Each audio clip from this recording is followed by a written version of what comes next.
Back for us here at the Smith Center. I'm Hubert Setzler along with Paul McDonald here on the Patriots Sports Network. Paul, how are you doing this evening? Doing fantastic. Ready for this tilt here, 6 p.m. A little bit of change in plans. We were going to be going on around 7:30, but today an earlier start, which is really, really good for these athletes.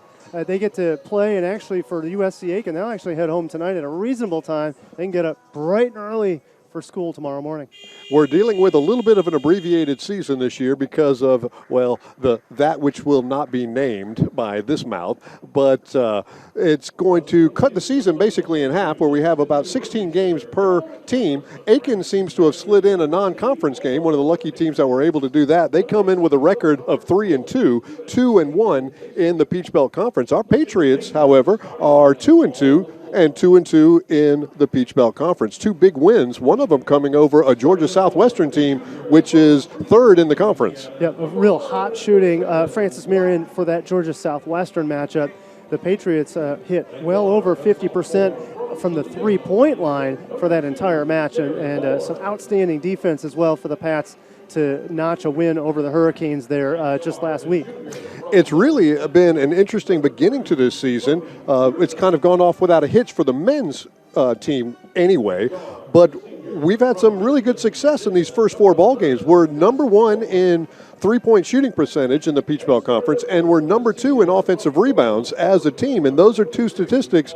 I like the offensive rebounds a little bit more than the three-point percentage, although that's going to get you some points, but hustling on that glass is really going to make a difference. Hubert, when you're getting the offensive rebounds, that percentage really kind of magnifies itself. You know, a high percentage for fewer shots, not so good. But when you're cleaning up the glass and getting second and third chances, you're hitting on those with the high percentage that the Pats are. So great job by the Pats on the glass so far this season. And if you can get that offensive rebound and kick it outside for a wide open three-pointer, there goes your shooting percentage. It gets to climb up the ladder as well. Yep, even better. And for the Patriots, since they have that three-point shooting threat, they can take down that ball off the glass and then kick it outside instead of feeling like they've got to go mid-range or they have to force it to the rim right after that rebound. So good on the Pats for having a well-rounded game so far this season. And when we do take a lot of three-point shots, you have a tendency to have a longer rebound, and those longer rebounds tend to favor the offensive team when it comes to cleaning up the glass. It really does, and it's kind of unique. The Patriots play more of a guard style of play, so not the biggest squad. So the fact that they're still picking up those high, long rebounds is really a credit to their feistiness. You got to give credit to Gary Edwards, who said he was going to go back to old school basketball this year when talking about his plans for the season. Fantastic. We'll see how that plays out. It's been fairly successful in this first four games of this 16-game Peach Belt season. Let's take a look now at our starting lineups. First of all, for USC Aiken, the Pacers come in with that record of 3-2. Starting at forward, a 6'5 junior from Shreveport, Louisiana, we've got number one, LaTravian Black. At guard, a 6'3 sophomore from Toledo, Ohio, number two, Tyree Horn. A 6'1 junior guard from Dallas, Texas, number three, Jacoby Pearson. Another guard at 6 feet tall, a senior from Richmond, Virginia, number 11, Gus Rowland. And rounding out the starting five, a 6'7 senior forward from Norcross, Georgia, number 23, and Yuri Castillo. The head coach for the Pacers is head coach Mark Vanderslice. It's his sixth season at since coming over from UNC Asheville in 2002. Now let's take a look at that Patriots starting lineup quickly. We've got our junior forward, 6'4", from Alexandria, Virginia. He's been a monster for the Patriots so far this season, Langston Gaither.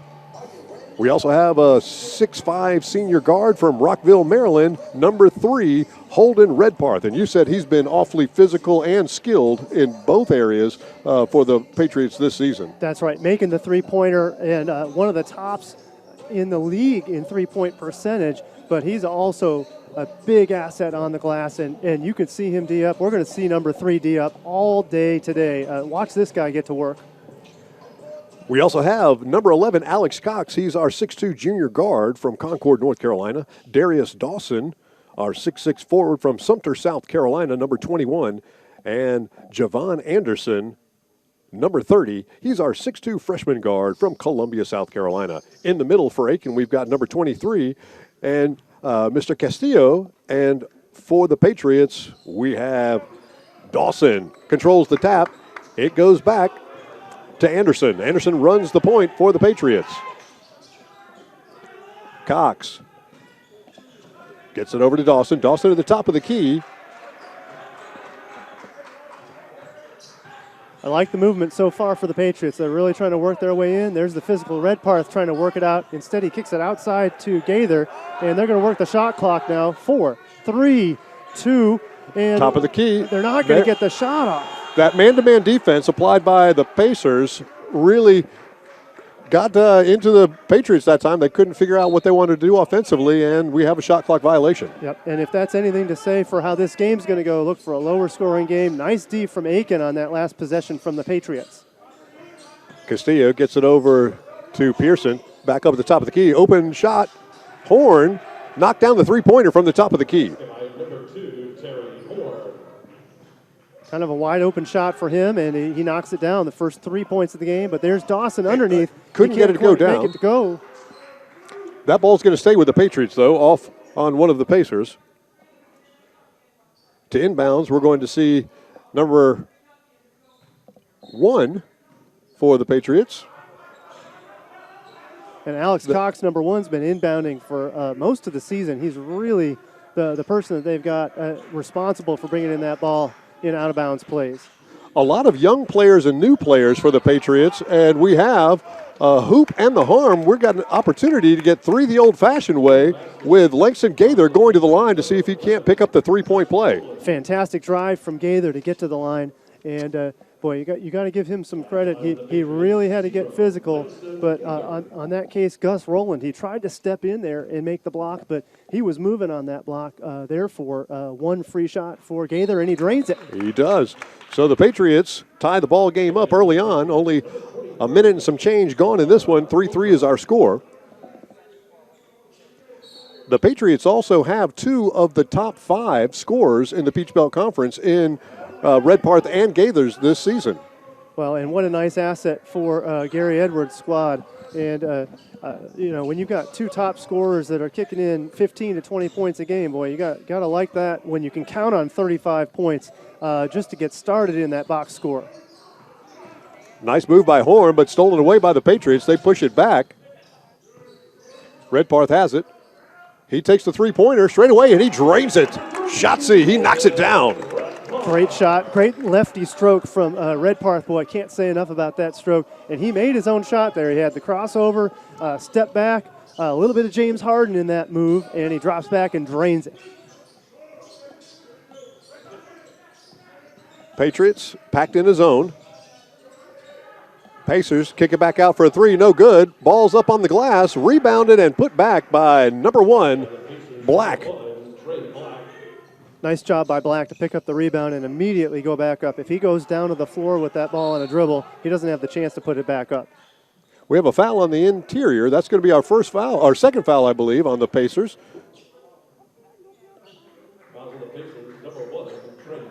That'll be Trey Black.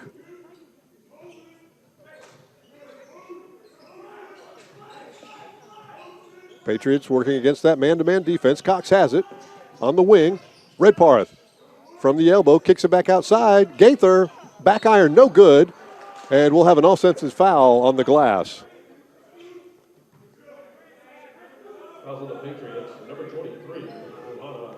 Ohan Ochan, who just stepped in the ball game at the last dead ball, picks up his first foul. The Patriots first. Nice physical play by Ohan Ochan, but he got a little too physical trying to get after it, and thus his first foul of the day.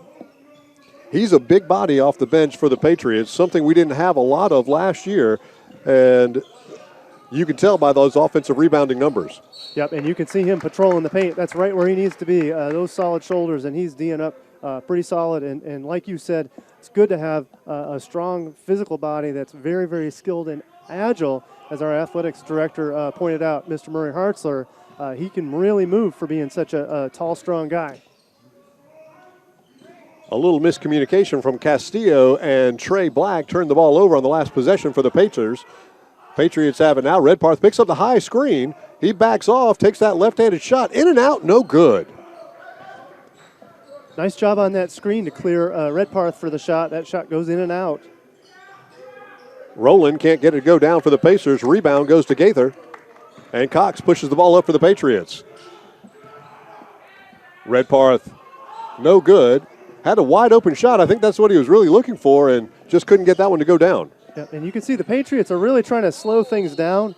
They're chasing that ball up the floor. They're trying to get into their half-court rotation, but they're definitely not driving the lane unless that's the spot that they want. That was a nice charge pickup by Cox that time. Foul was going to be on Ure Castillo. And we don't give enough credit to what it takes to give up the body on a charge like that. You got somebody charging at you, 180, 200, 220 pounds coming at you. You got to get knocked. You get in front of it and get knocked down. That does not feel good. So no, and Cox is actually giving him about 40 or 50 pounds if we're being generous. That's right, and I would say that there is some generosity there for sure. But boy, is he ever agile. He did some nice movement there, and we're going to get a call for the over the hip or over the shoulder double dribble on that one.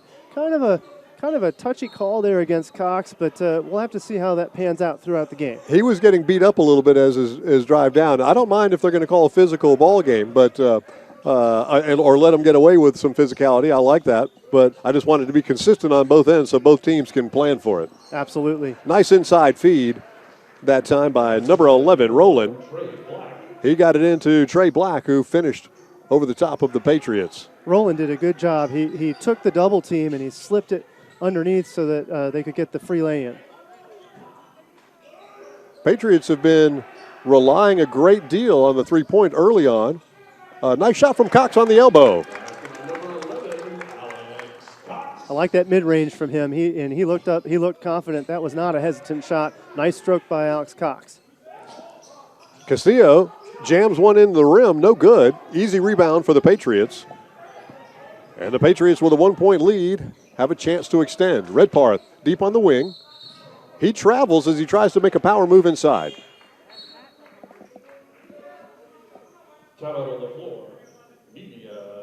That's going to take us to our first media timeout today with the score 8-7, Patriots up by 1. We'll be back in just a moment. You're watching the Patriot Sports Network.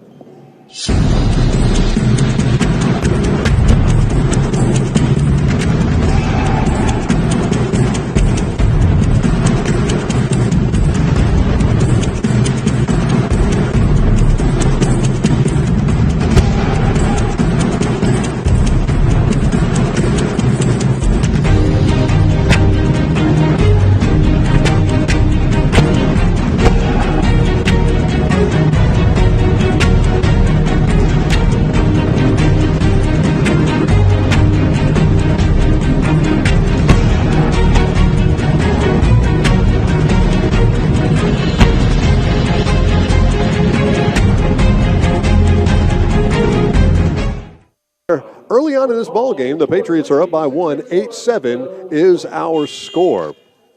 We'll be back to some basketball action in just a moment, but in the meantime, Francis Marion University has been around for more than 50 years. But now, more than ever, we're looking to the future. 13 new programs in 6 years. Majors in engineering, advanced healthcare, and environmental science, and more on the way. New programs that meet the challenges of tomorrow. Your future depends on what you study today, and at FMU, your future is bright. Alley-oop pass inside, rejected that time by Ochan. What a great defensive play as they'd gone over the top. I love that contend by Ochan. Aiken was trying to really bring the momentum out of that break, and the alley-oop would have done that, but nice defense by Ochan to put the kibosh on that one. Patriots are remaining in that zone defense. It's been fairly successful for them so far. Pearson with a little deke move, goes inside, can't get it to go down. Rebound by Black. He kicks it outside, and the Pacers reset. And that 2-3 zone really works when you got Ochan down underneath in the middle to patrol the middle. Redparth with the nice steal and then can't finish on the other end. Great job by Gaither to get back and defend the high-paced rush coming back. And now the defense, fantastic job. Redparth gets another chance to go physical. This time, no mistake. He finishes easily that time as Ochan makes the steal, kicks it up to Redparth, and Redparth shoulders in that Pacers defense and gets the layup to go down. Redparth wasn't going to miss twice in a row, and if he did, he probably would have heard about it in the locker room at half. You got to know that 2 missed layups would have, boy, that'd have been a shameful walk to the locker room. No good by Pearson, but the Pacers come away with the offensive rebound. Rowland resets. He gets to the right corner inside. Black kicks it back out. Redparth almost picked up another steal there.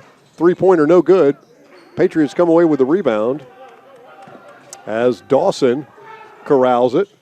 Gaither takes the quick 3. Short, no good. Ochan tried to get the ball. Redparth does get it and finishes with the left hand. He gets the harm as well. He'll go to the line to shoot the bonus free throw. And I love the effort there. He's been a little bit cold on that three-point line, which normally he's pretty strong. But instead of getting down, he just keeps after it. A couple misses, doesn't matter. And the result is easy points on the secondary work, just like you were previewing earlier with that offensive rebound. It has everything to do with that second chance and even being able to put that thing up. And a great we can't leave out Ochan, who kept that ball alive that allowed Redparth to get that offensive rebound and make that move to the glass and has the opportunity to extend the Patriot lead to 6 points here. Great effort by Ochan on that. Redparth knocks it down, nothing but net. He's averaging almost 23 points a game this season, and he's shooting free throws at an 84% clip, so he's a scorer. Yeah, I like those numbers, and Coach Edwards is counting on those points. You know, you got to come up with points, and when you're a coach, you're trying to come up with, all right, what's my rotation to come up with 80, 90 points? Somebody's got to score them. You know, you can have all character kids all you want, but in the end, somebody's got to be able to put that thing in the iron. Especially if you look at what happened in this game last year. We lost this game last February, I believe it was February 6th, by 1 point. It was 81-80, and that's the time when you have to have 1 or 2 guys that you can count on your team that are going to be scorers. If you've got 6 guys who score 10 points a game, that's great, but you need someone where you can put the ball in their hands who doesn't mind the pressure situation, who's going to produce for you. Absolutely, and it looks like both Redparth and Gaither are up to the task today for sure. And could shoulder that most of the season, and they've been the go-to players so far.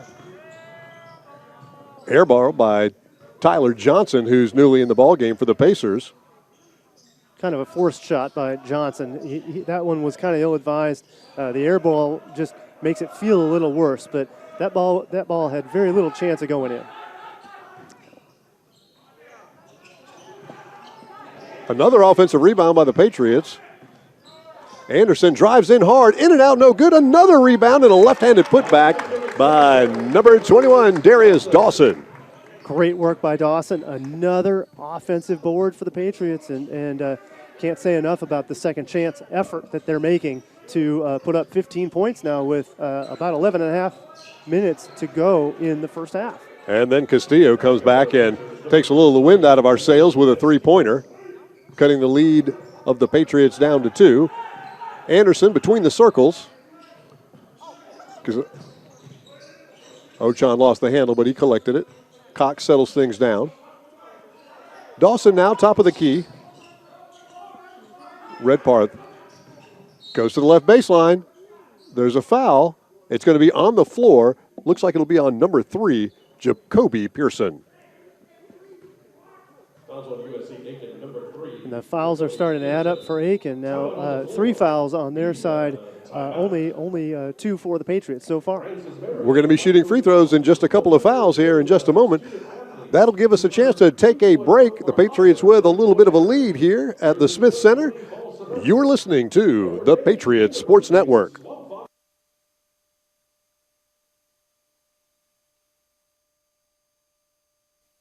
The Small Funds Club is the fundraising arm of the Francis Marion University Athletic Department, and it supplies assistance to all 14 intercollegiate sports.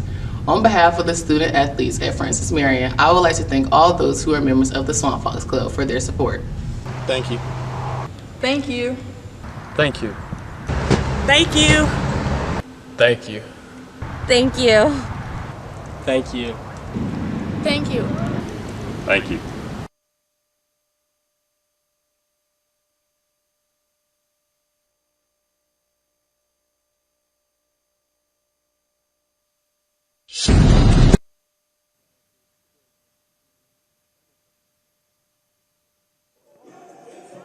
Patriots seem to have a control on what they're trying to accomplish in this game. One of it is control that offensive glass. The other one is they're putting up a lot of three-point opportunities with Gaither and Redparth leading the way in that respect, and it's gotten them to this, I believe it's a 2-point lead, 15-13 against this Pacer squad.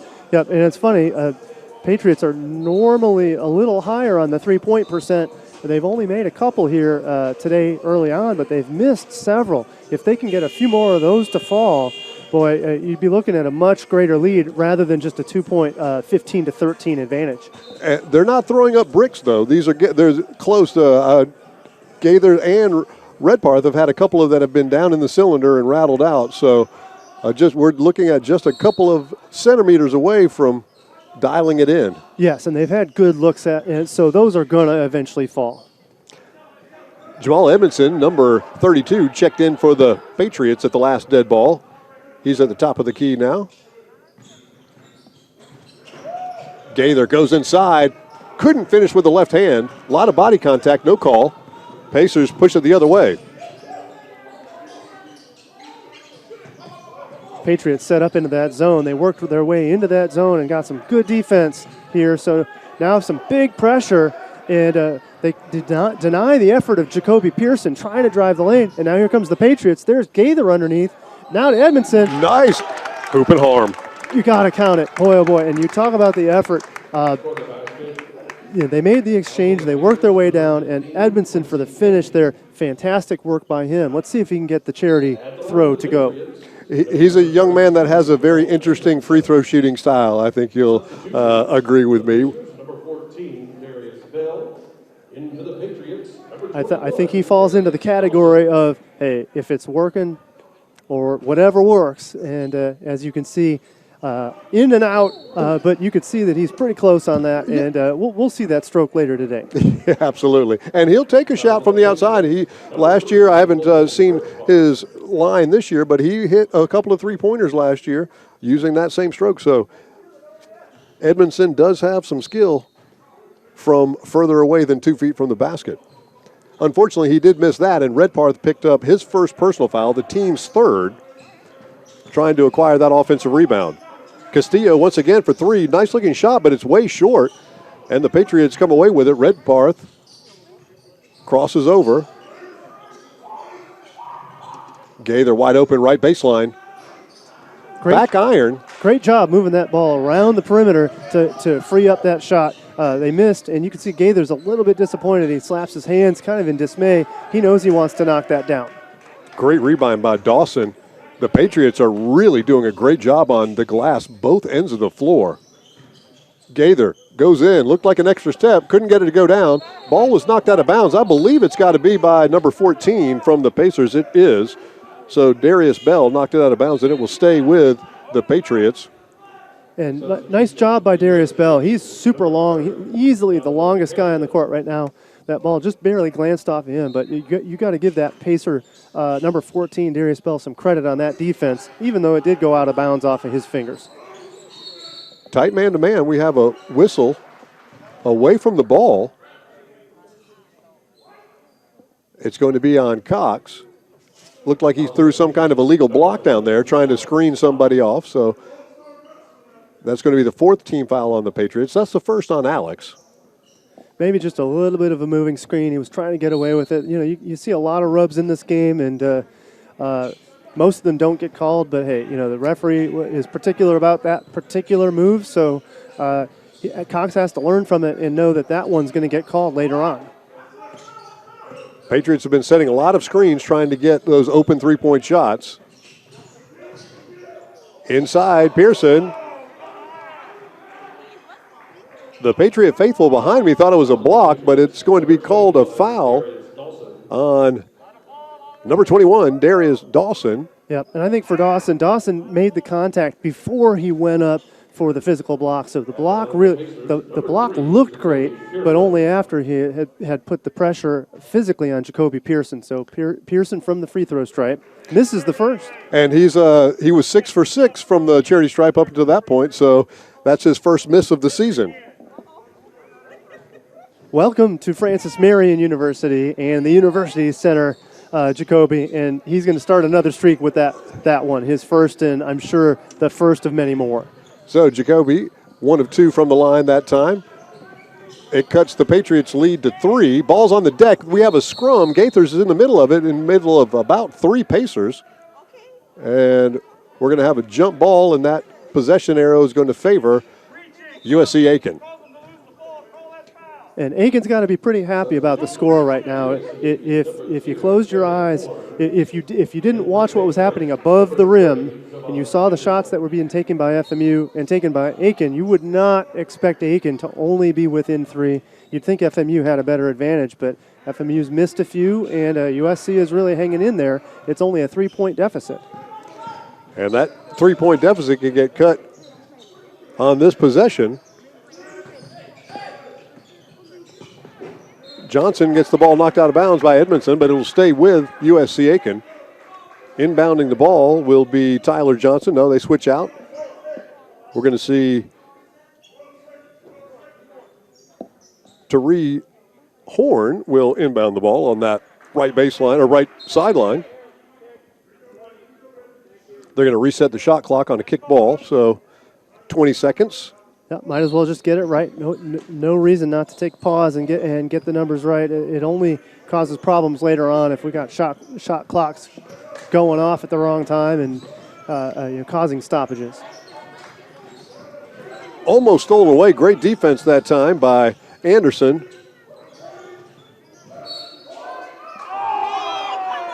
I really like how Anderson recovered. So he almost got the steal, but instead of giving up on the play, he gets back to it, and he puts more defense on, and the result is no shot from Aiken. So now we get the call here, and FMU faithful aren't so sure, but there was some good, serious contact defensively down there in the corner. That was on Gaither, his first personal foul, team 6. So now fouls are evened up. Patriots had a huge edge, and these officials have tied it up for us. From that regard, Coach Edwards did not like that call whatsoever. He was pretty vociferous about that one. I think he wants that to be a no call so that both teams can play a little bit more physical. I think that's his case. Wide open 3, no good. Offensive rebound by the Pacers this time. They've got a couple opportunities, and Edmonds comes away with a block.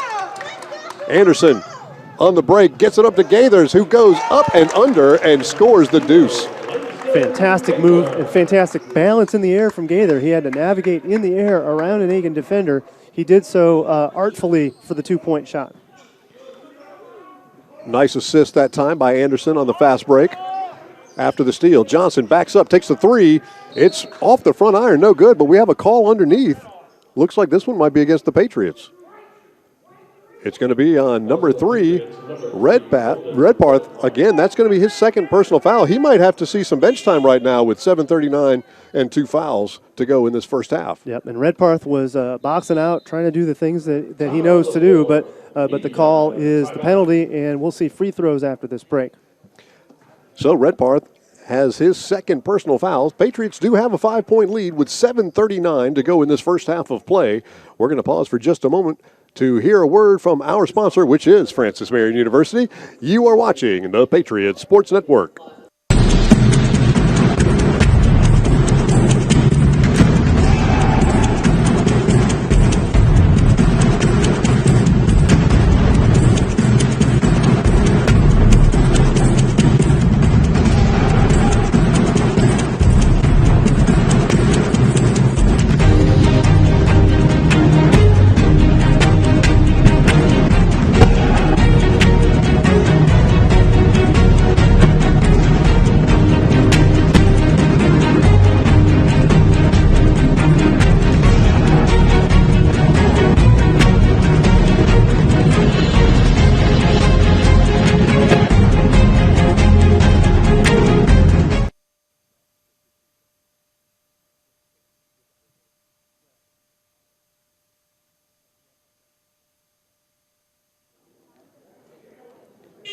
Here we are back at the Smith Center.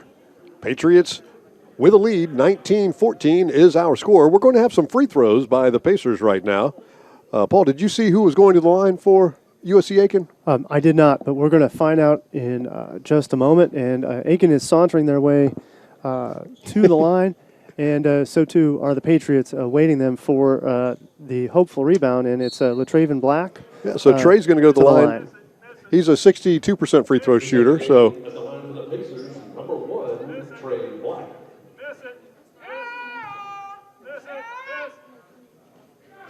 it's off the side iron, no good.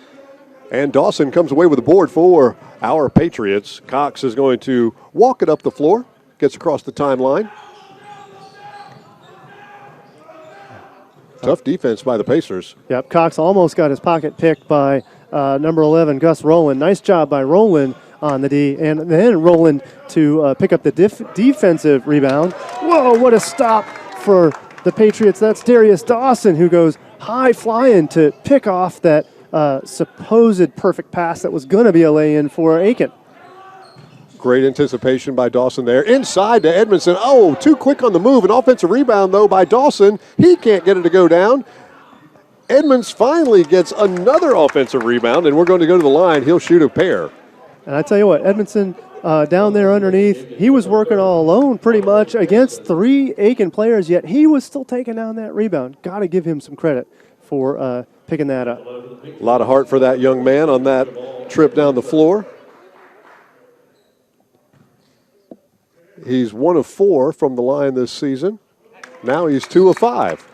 And I know we were talking about Edmondson's shot earlier, and I don't make professional comparisons lightly.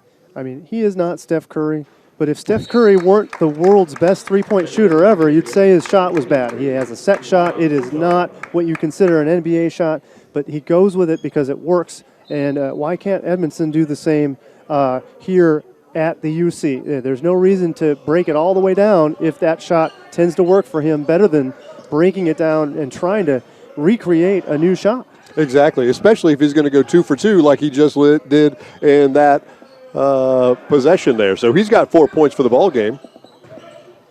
Inside, nice move and finish by number 15, Quincy Canty. And that's a great way to break that zone. Quincy Canty slicing out in front to take the pass and drain it.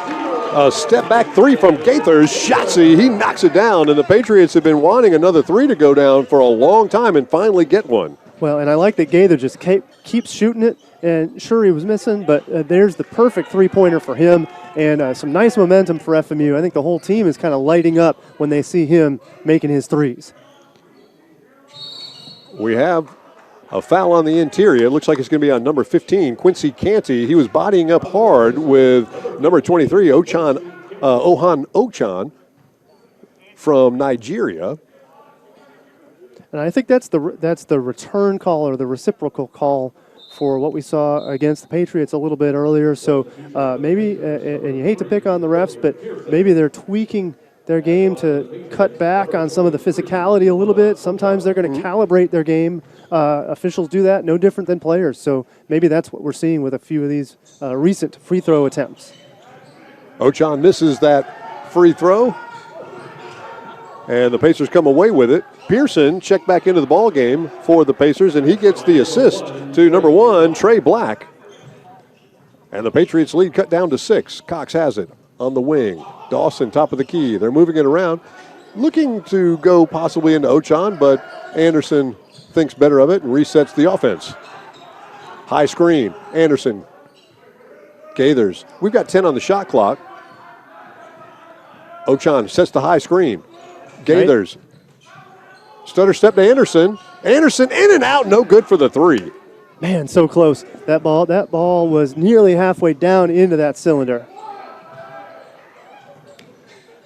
A nice move that time by number 11, Gus Rowland for the Pacers. Could not get the ball to go down, and the Pacers couldn't corral that offensive rebound. And Shotsy, we have another 3 off the glass. You got to call that one, but Darius Dawson will take it anyway. That's right. Well, hey, I saw his lips move. I think he was whispering glass on that one. Couldn't hear it from over here, but boy, it was right on the spot all the way.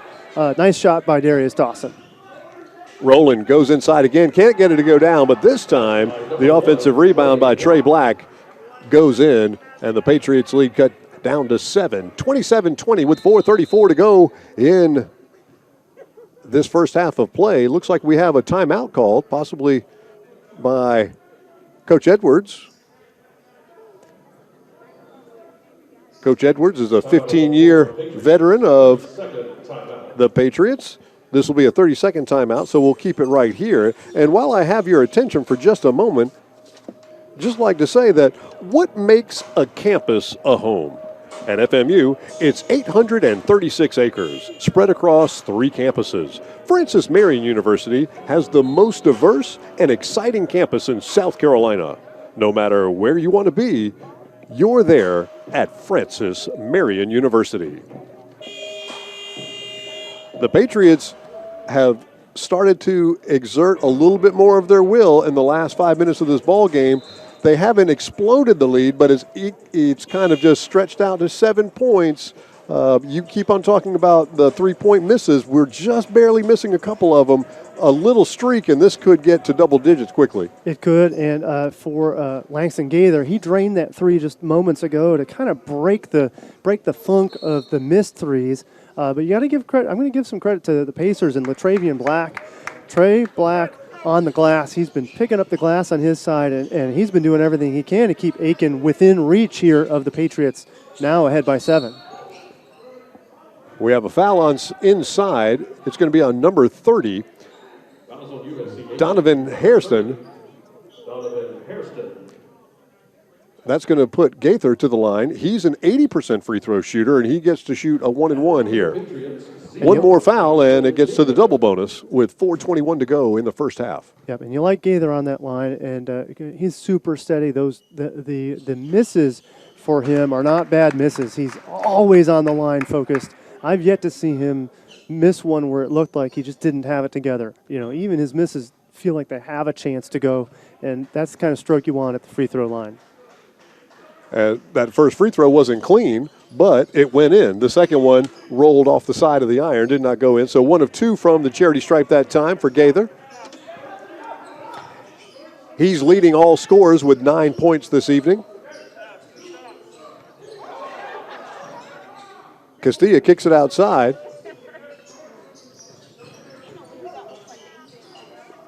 Castillo takes the 3 over Cox, and he nails it. Castillo is showing why he's their leading scorer.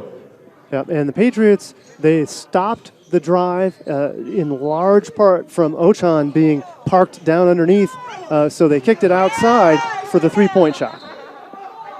Patriots almost turned it over there. Redparth got a little bit lucky that number 3, Jacoby Pearson, kicked it off his foot out of bounds, so it will stay with the Patriots. Still only 18 seconds on the shot clock. And Pearson tasted a breakaway if he could get that under control, but it never did quite happen. He was never balanced enough to really get at that off his foot. Almost a soccer move, kicking it nearly half the court here at the UC. So the Patriots up 28-23 with 3:42 to go in this first half of play. Let's pause for just a moment, hear a word from our sponsors. This is the Patriots Sports Network.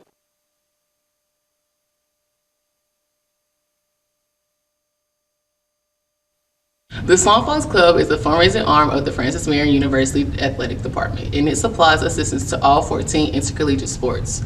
On behalf of the student athletes at Francis Marion, I would like to thank all those who are members of the Swan Fox Club for their support. Thank you. Thank you. Thank you. Thank you. Thank you. Thank you. Thank you. Thank you. Thank you.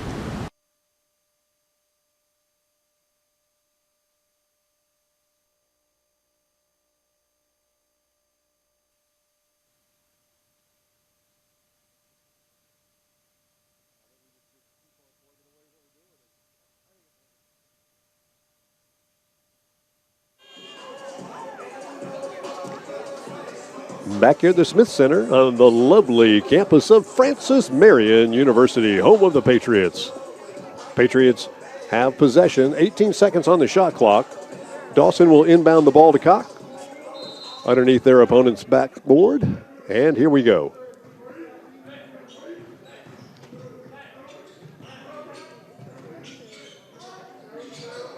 Edmondson looking aside. Can't find anybody. Dawson now on the right wing. Redparth wide open for three. Left-handed shot. Shotzi, he knocks it down. And Redparth with another three for the Patriots. And great job by the Patriots to free him up. Redparth did some work to come around underneath and then slip his way out to about elbow angle on that three-point line and knock it down. But a nice quick response from Aiken. 2 points underneath the glass. Beautiful pass by Rowland. And guess what? Trey Black, once again, right in the air underneath to make the easy basket. Yep, you're hearing his name called a lot this game because he's everything to that Pacers offense. Edmondson turned the ball over. The Pacers push it back the other way. In too deep. And they're going to call a foul on the Patriots on the interior. On the missed shot, that's going to be on number 3. Holden Redparth, and that's his third personal foul. I would be shocked if he plays the rest of this 2:49 in this first half. Yep, he's going to get an extended break, and you can even see him making his way over to the substitution line. Missed free throw by Trey Black on that one. We're going to see number 23 check back in, Ohan Ochan. And I like the addition of Ochan. You add a little bit of size, but you do lose that three-point shot from Redparth. We're going to have to see how FMU compensates for at least the last 2:49 of this half, with Redparth presumably out of the game at least until the second half. Black, unfortunately, misses both of them for the Pacers. And Cox got his pocket picked by Rowland, who goes up and under and scores.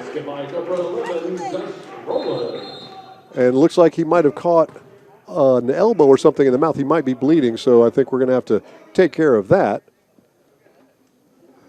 So an unfortunate turnover and a quick score by the Pacers has them within 4 now of the Patriots. And you were asking, what are we going to do with Redparth on the bench? I have a feeling we're going to see the Gaither, Anderson, and Dawson show for the rest of the time.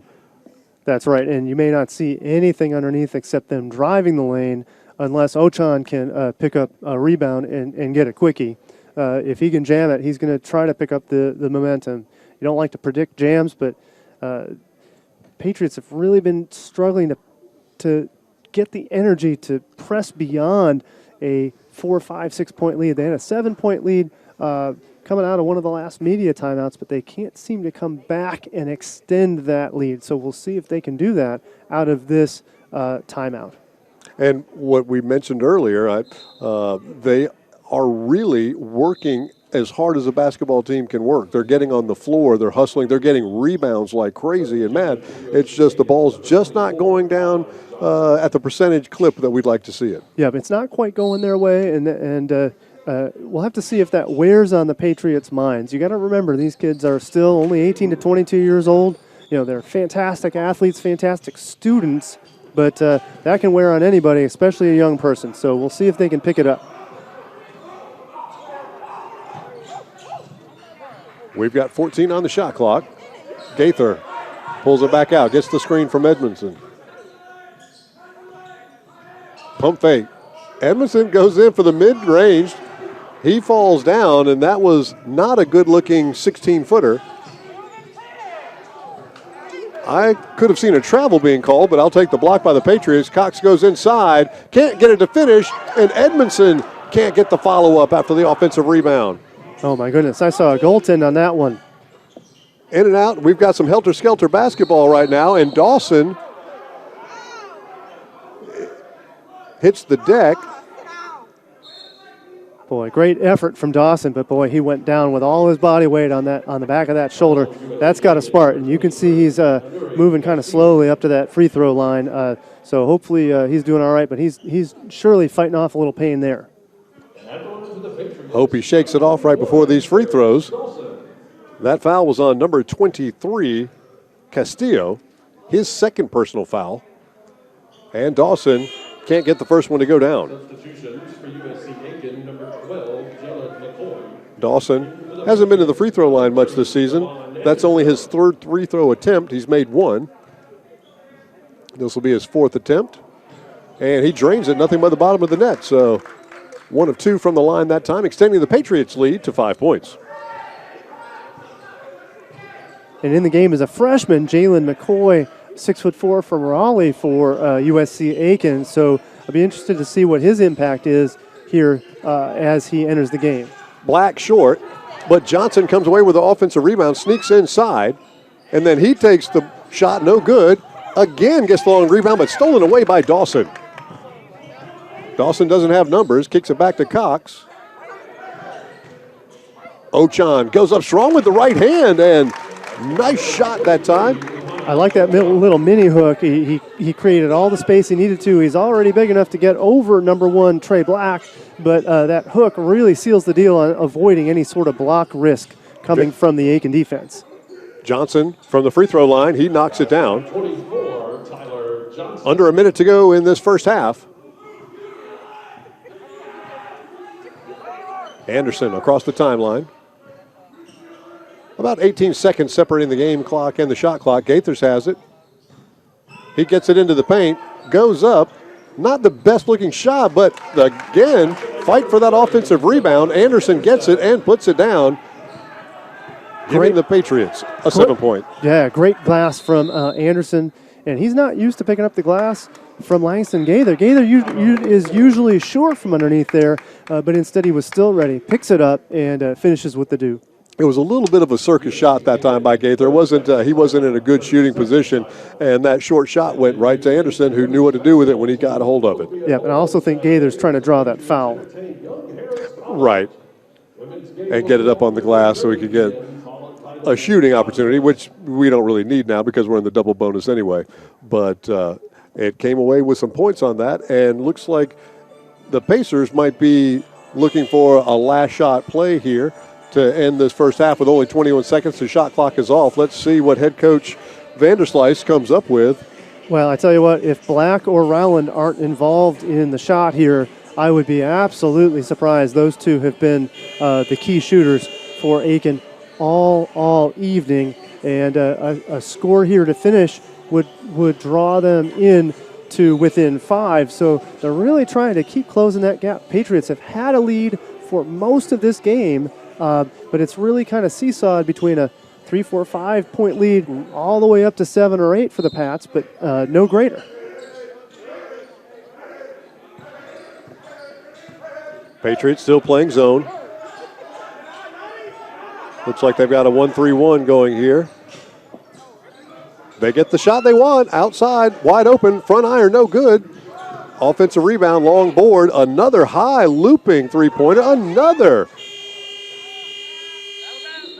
And the Patriots gave up 2 offensive rebounds that time, but the Pacers could not make them pay, and they go to the locker room up by 7, 36-29. I think that was the first time that we saw 2 repeat shots back-to-back off our rebounds for Aiken. So the Patriots kind of dodged a bullet there not to give up 2 points before the half. We packed it so tightly in that when those long rebounds from the three-pointers came, we had nobody out there to box out the shooter and pick up that defensive glass. But we got away with it, and we still have that 7-point lead, just like you said. Let's see if there's a way after halftime we can figure out, get it to double digits, get it to 50 points. How are we going to put this team away? Right, and the key there for Edwards, he's going to have to do it without Redparth, or at least being wise about his minutes. Redparth with 3 fouls. Redparth, the leading scorer for the Patriots, so having him on the bench is really problematic for Gary Edwards and the team. And the team knows it. The team knows that they've got to backfill those points for him, but it doesn't make it any easier. Knowing and doing, 2 different things. Don't count this USC Aiken team out. They've been hanging in all night long, and when you've got somebody like Castillo who looks like he can score from inside and outside, you've got Black crashing the boards and scoring, and Roland feeding them nice assists all night. They've got some game down there. Yeah, they just need a couple of makes and a couple of rebounds to get their energy back, and energy equals momentum is really what they're looking for. But a good finishing set there with 21 seconds to go, really does energize the team. Say, coach can go in and say, hey, we didn't make, but hey, 2 awesome rebounds. The best rebounding we did all half was in those last 21 seconds. Aiken needs more of that if they're going to close this gap from a 7-point lead for the Patriots. Nice way to try to build on a positive out of a bit of a negative. You wish one of those wide open three-pointers had gone down, and that would have been a huge momentum shifter, but you can pull some definite things from that. It's a really exciting ball game. I've enjoyed watching it. It's been a good ball game. A little sloppy at some points, but for the most part, a clean ball game. Teams are playing solid. They're putting out a huge amount of effort. And we've seen some skill. So it's been a very entertaining ball game that I think both squads can really win. The Patriots, like you said, they've been hanging on to that lead. They look a little bit more in control than Aiken, but this is anybody's ball game. Yep, and it's a tale of two squads, and when you watch them, they're both playing very, very different styles.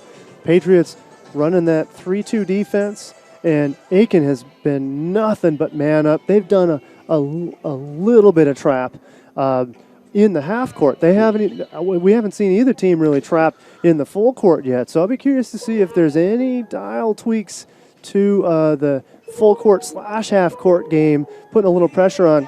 Alex Cox gave up a steal to Gus Rowland, so that might be a sign that we might see Aiken put a little bit of full court pressure on when the Pats bring that ball up. Yes, you're absolutely right. Both teams have really been content to play the half-court game. Not a lot of pushing the ball up, not a lot of trapping, not a lot of fast breaking. So it's been really kind of an old-school type ball game where teams are just getting it into the half-court offense, and we're seeing if that offense can break down your defense. Yep, and to be sure, it's really a lesson in screens, especially for the Patriots, or particularly for the Patriots running their offense, because with that man, the only way you're going to rub somebody off that man defense is to throw some screens up there. And credit to Jamal Edmondson, who's been putting up a ton of screens up at the top. And it's an obvious screen when you got Ochan, very physical. You're not moving through that guy. You better go around him, or you're going to get knocked down. So the screenplay from the Patriots has really been countered with the ball movement of USC Aiken trying to weave their way in and out of that zone for the Pats. They have actually done a very good job of passing the ball into that zone. A little trouble finishing sometimes, but some of the passes have been absolute, highlight reel type passes going into their interior players. Yep, fantastic passes. What I think we might see a little bit more of is that inside-out game where, hey, we've shown we're capable of getting it in. Can we work it in and out a couple times to free up a three-point shot or free up a shorter mid-range shot, kind of working the angles of that moving zone from the Pats? And when they've kicked it out to Castillo, he has knocked down threes. I know he's got 2. He might have 3 threes in this game. We are actually, everybody listening at home, we're trying to figure out our way through the protocols, and we're lacking some equipment here because of space issues, and so we're actually running a little light on statistics from the first half and things like that. So we won't be able to talk about some of the actual stats like we normally would. I expect over the next game or two that we'll have systems in place where we'll have those stats available to us. The best I can give you right now is that Langston Gaither has 9 points, Redparth has 11 points, and Darius Dawson has 11 rebounds in the first half. He's the hard part of a double-double. In. So we'll see if he can get some more baskets in there. But 11 rebounds in one half is a monster half on the boards. Well, that's a fantastic half. And some teams would be happy with 11 rebounds and a half, depending on the opponent. If you're playing a Princeton that doesnn't take a ton of shots, Princeton style team. Hey, 11 rebounds, but hey, 11 from Dawson alone. Credit to him for, and we always say cleaning the glass. He's ripped. These aren't gentle rebounds. These are balls above the rim. He's ripping them away from an Aiken rebound attempt. So you got to give him the physical props for getting up, being positioned, boxing out a little bit to take down that rebound and doing what a big man is supposed to do, which is to get it back to Gaither and work that ball around for another score. Yeah. And here's kind of the tale of the tape. The Patriots are 12 of 39, so that free throw or that field goal percentage is not good. We're talking about less than 30% from the floor, or right at around 30%. Less than 30% from the floor probably. And that's a tough. To be 7 points up, shooting 30% or less from the floor. that's getting some stuff done on the defensive end and rebounds. Yeah, and Coach Edwards will take it. If when Coach Edwards hears a 12 for 39 from field goal range, when he hears that and sees that they've got a 7-point lead, and for Coach Vanderslice, for Aiken, it's like, hey, we're doing everything we're supposed to do defensively, but now we got to score on our own because the Pacers are 13 for 33, so they're not scoring much better than the Patriots are. We have a couple of more points, and that's simply because we've been able to knock down some free throws. We're shooting 60% from the floor, and they're only shooting 60% from the free throw line, and they're only shooting 20% from the free throw line. We're 6 of 10. They're 1 of 5. There's 4 points. That puts them right back in the ball game. But same amount of three-pointers. They've hit 4. We've hit 4. We've taken way more well, I think the last couple of possessions, they threw up a couple of prayer three-pointers to make it up. But so 12 of 39, that's the only thing we haven't done well today. Right, that's right. And you're talking about 24 rebounds and still down 1 to the Pacers in rebounds. But otherwise, Patriots have done a knockout job. It's been defense, it's been the rebounds, and a couple of timely threes. Those they've only got 4 3-pointers, but they've knocked them down at the right time. The team was cold, and then on the 3-point line, and then Gaither drops back and drains one. Early on, the first make was Redparth, but only after a few misses. So they're answering. It wasn't 4 makes and then 8 misses in a row. It's really been scattered across those 12 strokes. So a little bit more consistency, and if they can up the straight up field goal percentage, even just a few notches, then you're going to see this lead extend. But again, that's where Coach Vanderslice is probably going to capitalize in that locker room and say, hey, listen, look how close we are, and our defense is there. We just need to score a little bit. And, you can't take anything away from Trey Black or Gus Rowland, but it takes a team. If those two are going to be forced to shoulder all of the load against the rebounding prowess of Darius Dawson and Ushana Ochan, they're going to be in a world of hurt. They're going to have to move that ball around. They need some support from some other guys. It wasn't an ultra sloppy first half, but there were 15 total turnovers, 8 by the Patriots and 7 by the Pacers. I know Coach Edwards likes that number to be down in the 4 or 5 range perhaps, but anything less than 20 doesn't make it look ugly on the stat sheet. So they're on pace for 16 right now. The Pacers on pace for 7. The reason I know it wasn't that sloppy is I didn't come away from that half thinking, boy, there were a bunch of turnovers. Right. It was scattered around. It wasn't a bunch of back-to-back-to-back turnovers. It was just kind of seeded in. Yep. It wasn't a stat we were looking for to say, oh man, we're already 10, we're already 12. There's already been 13, and we're only X number of minutes in. It just wasn't even something we were looking at. Some relatively clean play, and again, credit to both squads for some quality play, and it maybe doesn't show in the score for Aiken at only 29 points, but I think that's more a credit to the FMU defense than it is a failing of Aiken. Aiken worked the ball around. They missed a few freebies. Otherwise, this would not be a 7-point gap. Right. It's been a really entertaining first half of play, and let's go ahead and just take a little bit of a breather here, and we will take a little break, hear from our sponsors, and come back. We've got the players about to come back on the floor. We're about 4 minutes and 20 seconds away from second half action. This is the Patriots Sports Network. Choosing a college isn't easy. There are lots of choices to make and so many variables to consider. How do you know when you've found just the right place? The right college will make you feel at home, and that begins with a sense of place. At Francis Marion University, we have a beautiful campus that's safe, well-maintained, and filled with smiling faces. It's the kind of place where you feel you belong, where you wake up in the morning and know that the day ahead will be one you'll savor and enjoy. Now, that doesn't mean life at FMU is easy. There will be challenges. Hard work is expected. We take our academics seriously. You should too. Earning one of our degrees is a real achievement. But some toil, some time invested in a difficult task, that's okay. That's how you grow, how you become someone. FMU is a comprehensive public university, and when it comes to academics, our students have a wide range of choices. We offer more than 75 majors and courses of study. Our professional schools in healthcare, engineering, business, and education are all well known and respected across the state.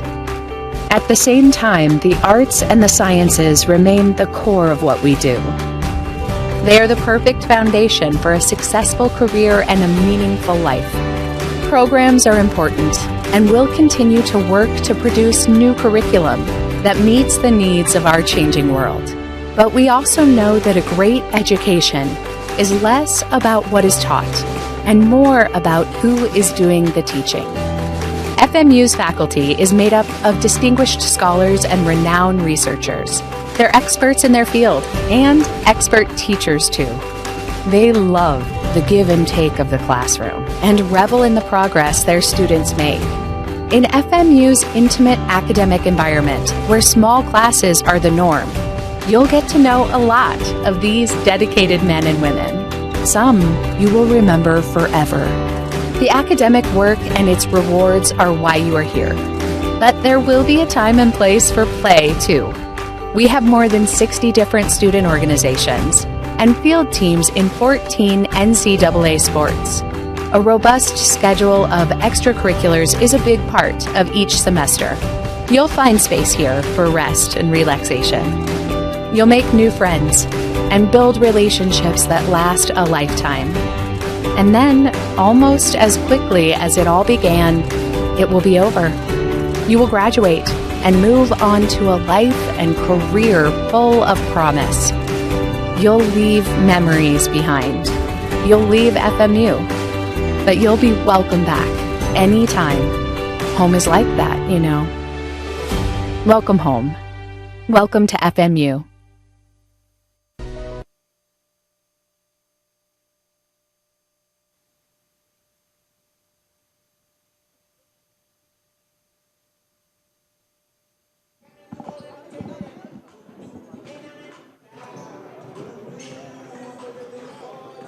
We are back here in the Smith Center for second half action of our Peach Belt matchup between the Patriots and the Pacers from USC Aiken. Patriots up by a score of 30. What is our score here now? We got 36-29, and the Patriots have that 7-point lead at as great as 9 points early on, about 5 minutes into the game. And then since then, it's really been back and forth. USC Aiken only really had a 3-point lead super early on. Otherwise, FMU's had the advantage most of the game. There have been 3 ties and 1 lead change, but the Patriots for almost 18 minutes had the lead in that first half of play.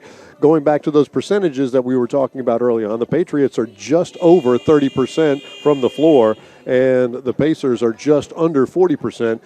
Not going to get it done, I don't think. I don't think the Pacers can have another 30% shooting half and win this ball game. I think they're going to have to be able to score with a little bit more consistency, especially because they're not dominating in the total number of shots they're taking.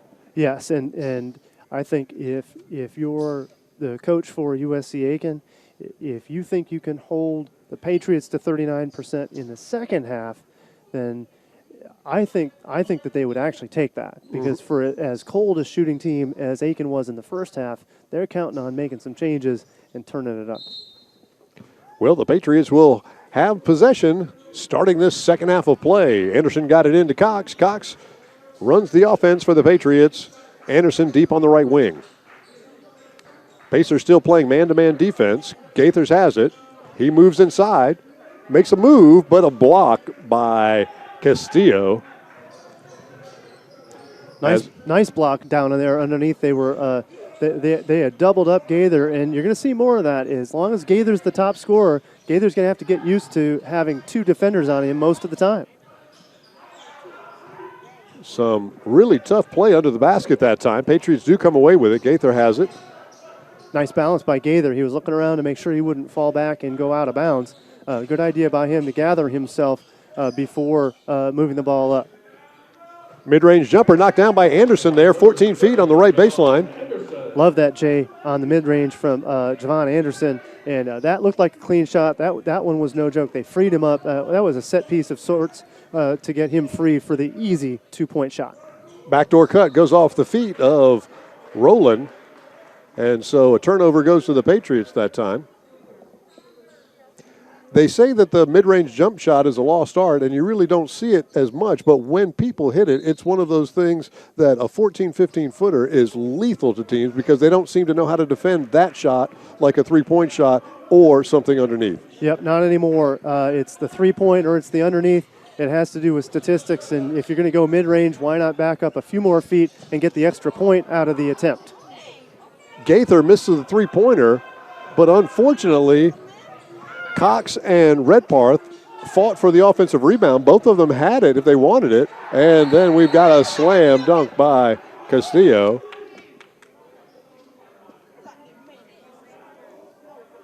Let's see. Redparth took an elbow or something in the face from his own teammate on the offensive side. I'm not sure if they called a foul or not. They might be calling a stoppage of, boy, I can't tell you why we made the call here. Number 23, Ochan. So Ochan checks in for Redparth. Redparth hasn't even taken his place on his own bench yet. He's at the end of the floor. Cox right in front of the scorer's table here. He got tied up, and he's got to get rid of it. He's got a 5-second violation. Nope, before that, Coach Edwards called the timeout. That's a good timeout, saved a possession there by Coach Gary Edwards. Yep, that's a fantastic move by him. Alex Cox had nowhere to go, and he kept rotating from one side to the other to try to find a free offensive player on his side, but to no avail. Coach Edwards bailed him out. Certainly did. And that will take us to our first media timeout with 18-11 left to go in this ballgame. Patriots still up by 7, 38-31. This is the Patriots Sports Network.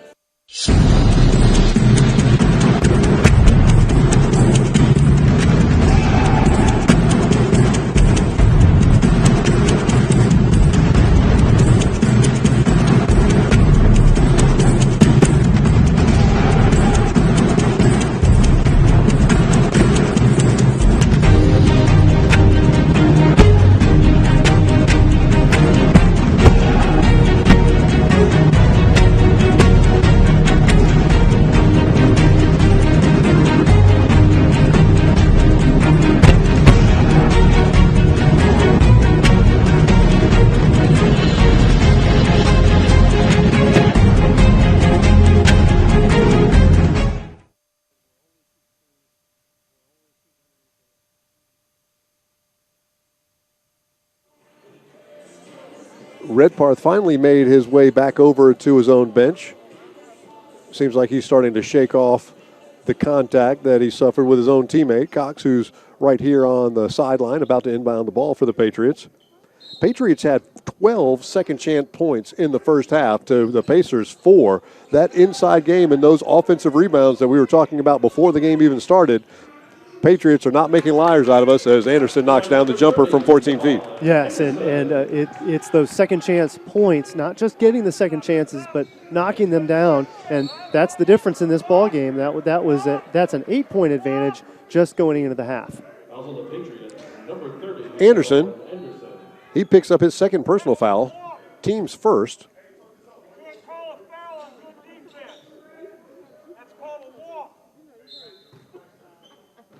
Pacers maintain possession.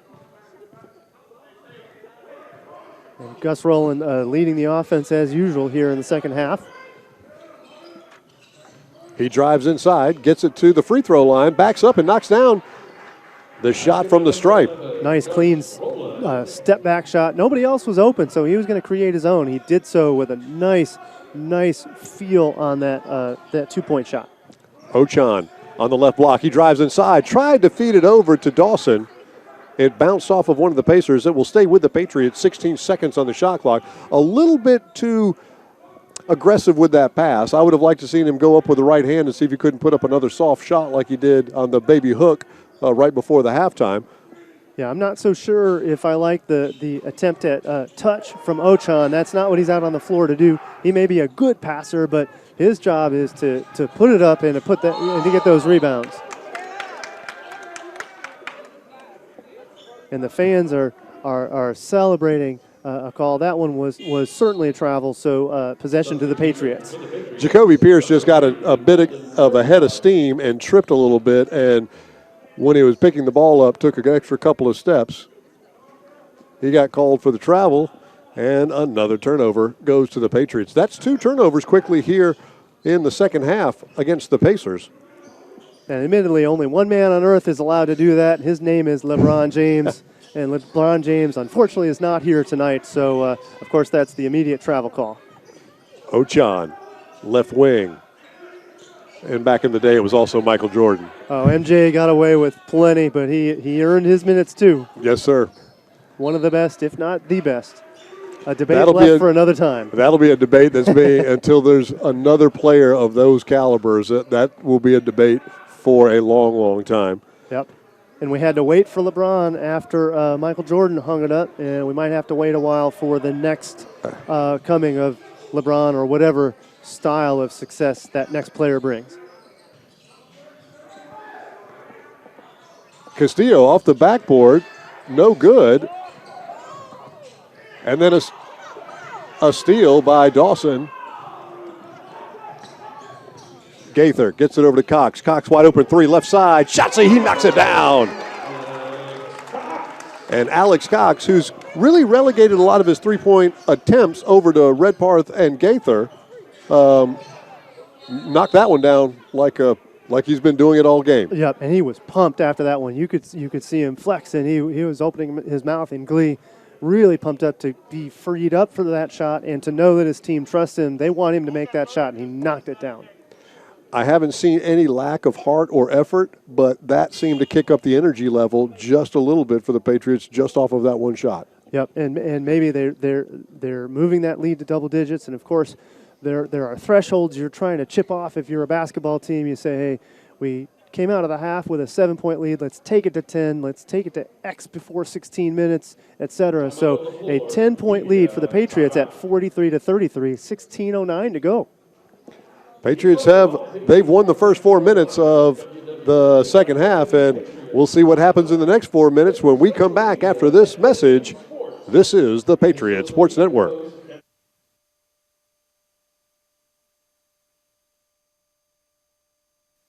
The Swamp Fox Club is the fundraising arm of the Francis Marion University Athletic Department, and it supplies assistance to all 14 intercollegiate sports. On behalf of the student athletes at Francis Marion, I would like to thank all those who are members of the Swamp Fox Club for their support. Thank you. Thank you. Thank you. Thank you. Thank you. Thank you. Thank you. Thank you. Thank you.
back with Redpath out. Nice defense. 2 blocks on that ball. All ball, no block. Now it'll still be possession Aiken, but that's the way you deny a trip to the rim. It's without getting physical, without giving up that foul. Just make the stop, and that's just what they did. Force Aiken to score. And that was Gaither doing it on both ends of the floor. A three-pointer on one end and then a block shot on the other side. Then the Patriots left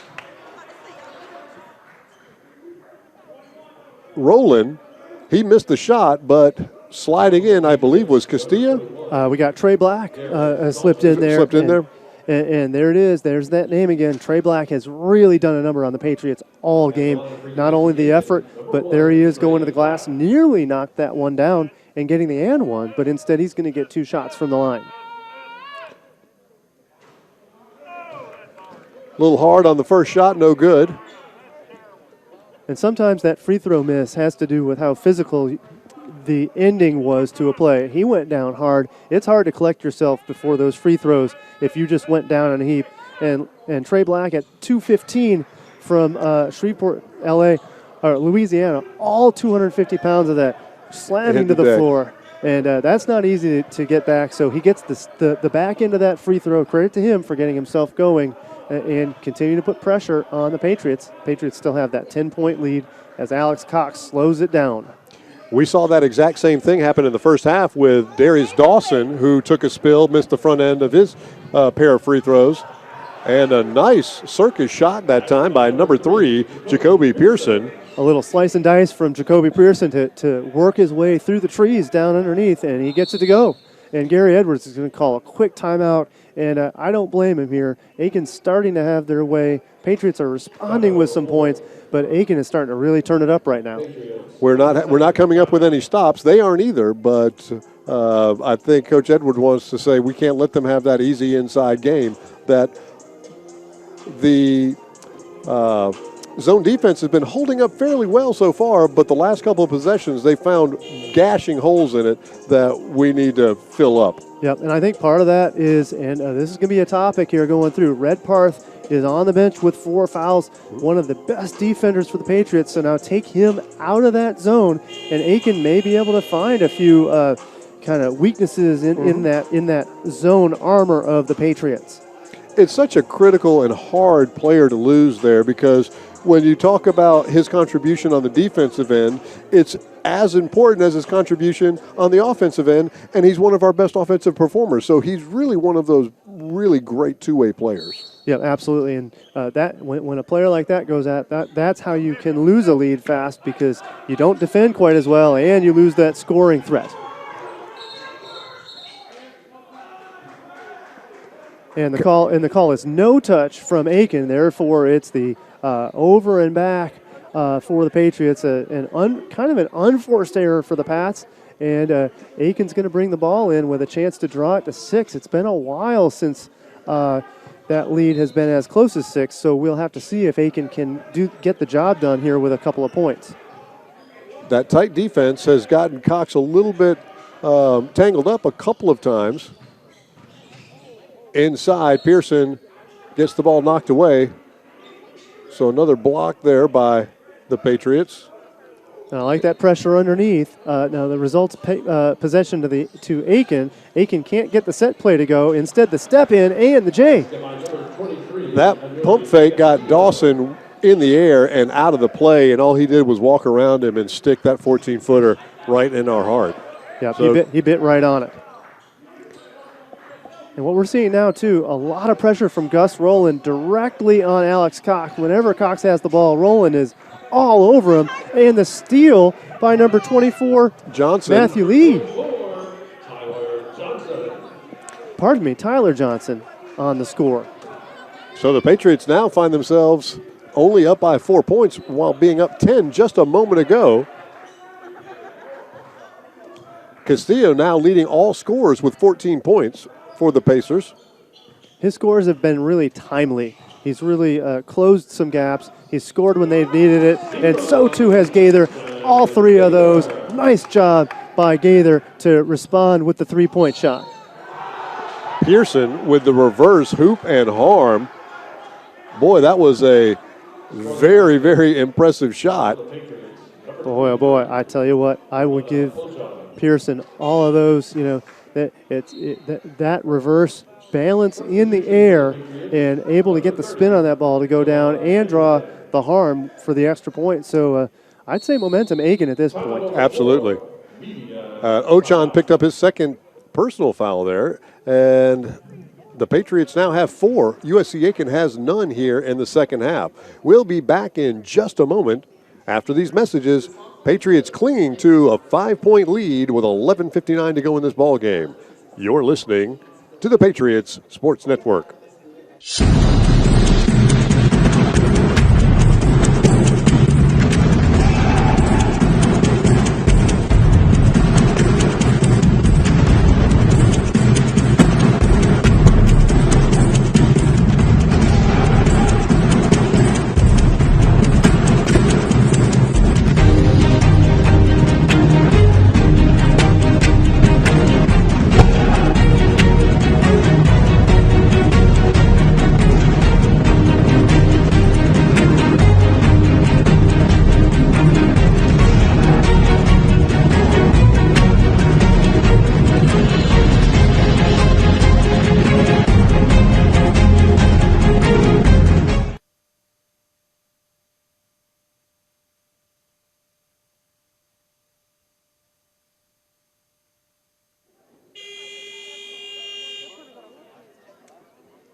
Well, the Patriots still have a 5-point lead, but I would say the momentum is definitely going in favor of the Pacers right now.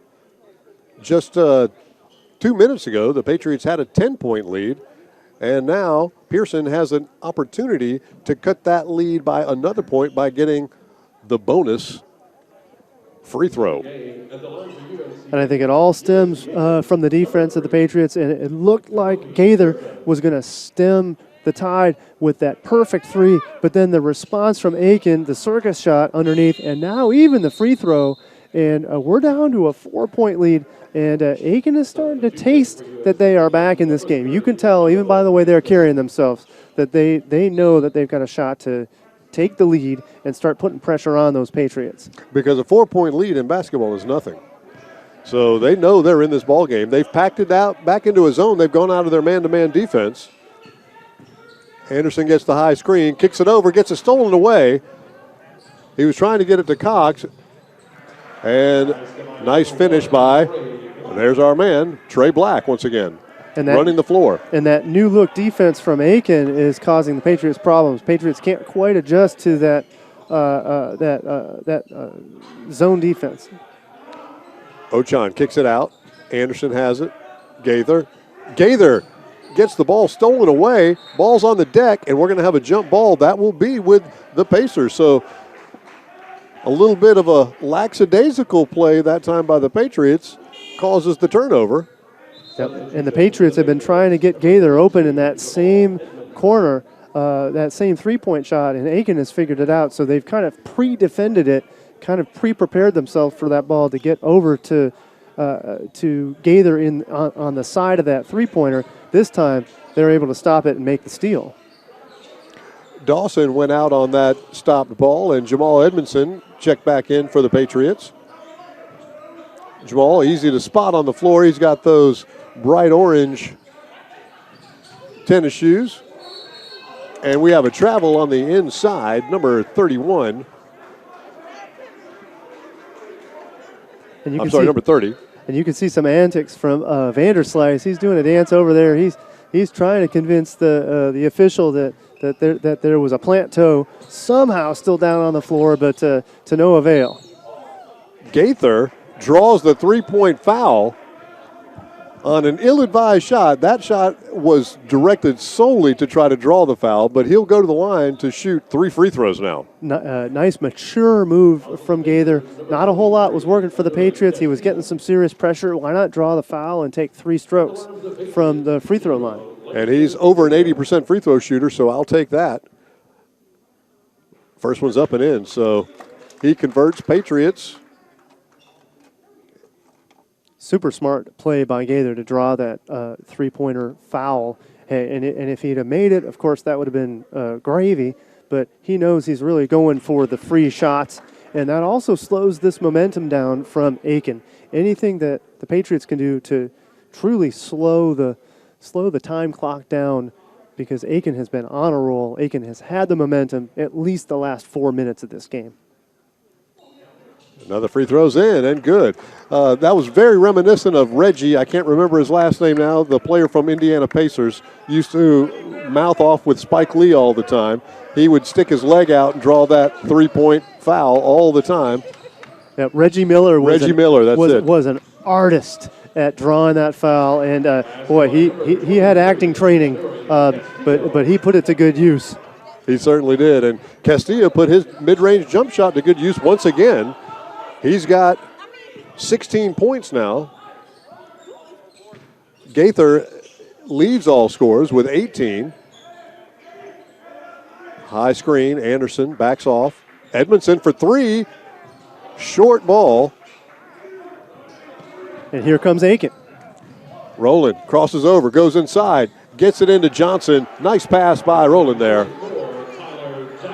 And Francis Marion can't seem to stop the fast drive from USC Aiken. Aiken's not going into their half-court offense like they did in the first half. Instead, they're driving the lane just to start their run. Three-pointer, right side. Gaither gets another three. Shots it. He knocks it down. And he can feel it, too. He's got his hand up. He's motioning three. He's pretty pumped, but they better D up because Aiken has been responding to every Patriot shot in this half. And their shots have been a little bit higher percentage shots than the Patriots have. They need to tighten up. You're absolutely right. But Gaither has been single-handedly over the last 3 or 4 minutes keeping the Pacers at bay. And that's a clear-out arm by Rowland. Good call by the official that time. Yeah, and Rowland's doing a lot of work. He's trying to slash his way down underneath. And sometimes for Rowland, at only 6 feet, sometimes you feel like you've got to slash a little bit to get down there. And this time he was called for the foul. Trying to get that push off to get a little bit of space so he could either take the shot or see a passing lane. And he got caught that time with the chicken wing. Yep, the answer would be C, none of the above. All right, the Patriots now with their 4-point lead and possession. 9 minutes to go in the ball game. Ochan, top of the keys. Can't find anybody inside. And the Pacers have moved back to man-to-man defense. I like that variety from Aiken. They're showing Patriots a lot of looks, and the result is FMU had a 10-point lead. It's now down to 4, but the Patriots with the ball. Gaither handling the ball well, and the pass to Redparth, who is back in the game. And Gaither for three, wide open. Off the back iron, no good. Anderson almost came in for the offensive rebound, couldn't get it. Pearson goes in, and he gets fouled by Cox. I wish Cox hadn't done that because I think the Patriots had that defended pretty well. It was going to be a tough shot for Pearson to get that up on the glass with a good look at the rim. Yep. But they had good numbers, and for Pearson was on his wrong leg with the wrong dribble, and he'd have had to make a really, really fortunate one without the foul. So the foul kind of bails him out there. He's a good free throw shooter. He's 7 of 7 on the season. He knocks down the first one, cuts the Patriots' lead to 3, 57 to 54. Yep. And Coach Edwards is making a calculated decision here. He's got Redparth in with 4 fouls. He's counting on Redparth to play without the foul action, and he knows that they need him out there both for the scoring and for the defense. And sure enough, there's the rebound from Redparth. He also drew the defenders and created a wide-open look for Gaither on the last time down the floor. Gaither couldn't quite knock down the three-pointer, but that's what he can do on both ends of the floor. He makes an immediate impact as soon as he's out there. Pearson and Gaither get tangled up right there on the right elbow, and Pearson gets called for the personal foul. Yeah, and Pearson's really, really demonstrative there. He really doesn't like that call, but I guess from our vantage point, we got to admit he did put the hands on him. That's the third personal foul, or third team foul, I'm sorry. And Gaither gets it inside, spins around, gets it up off the glass. No good, too strong. It's on the deck, and Castillo comes away with it for the Pacers. Pearson for three. No good. Rebound gets Redparth, who's made an immediate impact rebounding. And Cox for three. That one's an air ball. And Ben Jones out on the floor for the Patriots now, trying to poke his way through and in to get that touch. Another air ball, so Aiken responds with an air ball of their own, and Alex Cox brings it up smartly. He's going to slow it down, and he's going to take a look at what defense Aiken's going to show them. And Gaither pulls the trigger awfully quickly. Can't get it to go down. And the pace of play has gotten a little bit more frantic. Number 5, Ben Jones has checked in for the Patriots. And Donovan Hairston handling the ball with Gus Relland out of the play.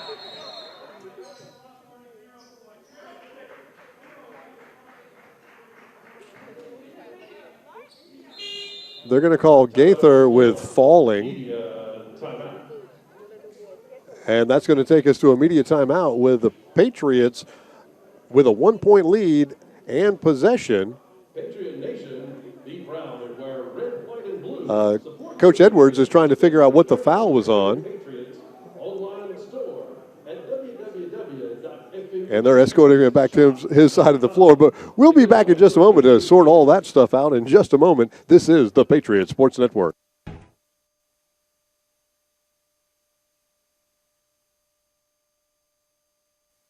The Swamp Fox Club is the fundraising arm of the Francis Marion University Athletic Department, and it supplies assistance to all 14 intercollegiate sports. On behalf of the student athletes at Francis Marion, I would like to thank all those who are members of the Swamp Fox Club for their support. Thank you.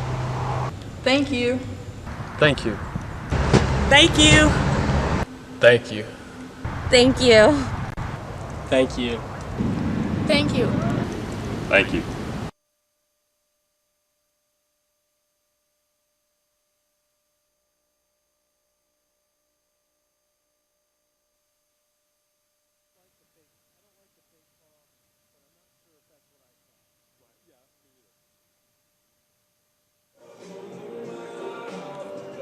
Well, Paul and I have been having a discussion on what exactly that last call was, that after the made basket, there was a foul called, and I believe it was on Gaither, and it looked like it was something in the realm of faking or fake falling. Maybe the flop foul, tough to say. You know, we're a good 40, 50, 60 feet away from how the play actually developed. But Gary Edwards was so unsure. A seasoned coach, he walked all the way out on the floor to get confirmation from the official. He did it in the right way. You know, he wasn't hooting and hollering. He was handling himself the right way, but certainly wanted to get some clarity on, hey, you know, what's going on here? Looked like a flop foul against Gaither. Well, the Patriots have 7 minutes to work out some magic here. They're down. I mean, they're up by 1, have been up by as many as 10 this half. On the floor, we have Redparth, we have Dawson, Alex Cox, Gaither, and the young Ben Jones, who has the ball deep on the left wing right now. He backs it out and then loses the ball. And we have another over and back violation. That's 2 this half, solely based off of really good defense by this Aiken Pacers team. Yep, and you got to give props to Aiken. The Patriots had a 10-point lead. It's been whittled down to 1, and that's a credit to Coach Vanderslice. I can't say enough about the halftime speech and keeping his team in it. Down 10 or down 8 at the half, or pardon me, down 7 at the half. Things could have gone in an entirely different direction in the away gym, but instead they're chiseling away, and Aiken has the momentum, and they've maintained that momentum for a good 8-9 minutes now, where you could see they're carrying the play. And they have an opportunity with this possession to take the lead for the first time since about 1:50 to go in this ball game. A Herculean accomplishment if they're to do it. And, you know, obviously a lead here would be disheartening for the Patriots, but still with 6:45 to go, we certainly have turned this one into a barn burner the way the score is going. Ben Jones went to the bench for the Patriots at this dead ball, and now we have Ochan back in for his defensive prowess, obviously. Pearson throws the ball away. Gaither has it. He's challenging, and that was a good defensive attempt by Pearson, and Gaither did a great job to finish on that fast break. Yep, Gaither defended with the hips, defended with the shoulder all the way up, and the smartest way to do that on the layup is to wait to lay it up until the very last second, at your peak, and that's just what Gaither did. And a nice answer by Gaither. 3-point lead for the Patriots. Oh, my goodness. I think a travel was missed there. I don't like to call those for the officials, but I see at least 3 feet. And what ultimately happened, count 2 for Jacoby Pearson. Patriots still with that 1-point lead. Gaither right in front of us here. Now he walks in between the circles. Dawson, a massive first half on the offensive and defensive glass for the Patriots. He makes a move down the left side, goes into the middle, goes up strong, and they're going to call a charge on that one.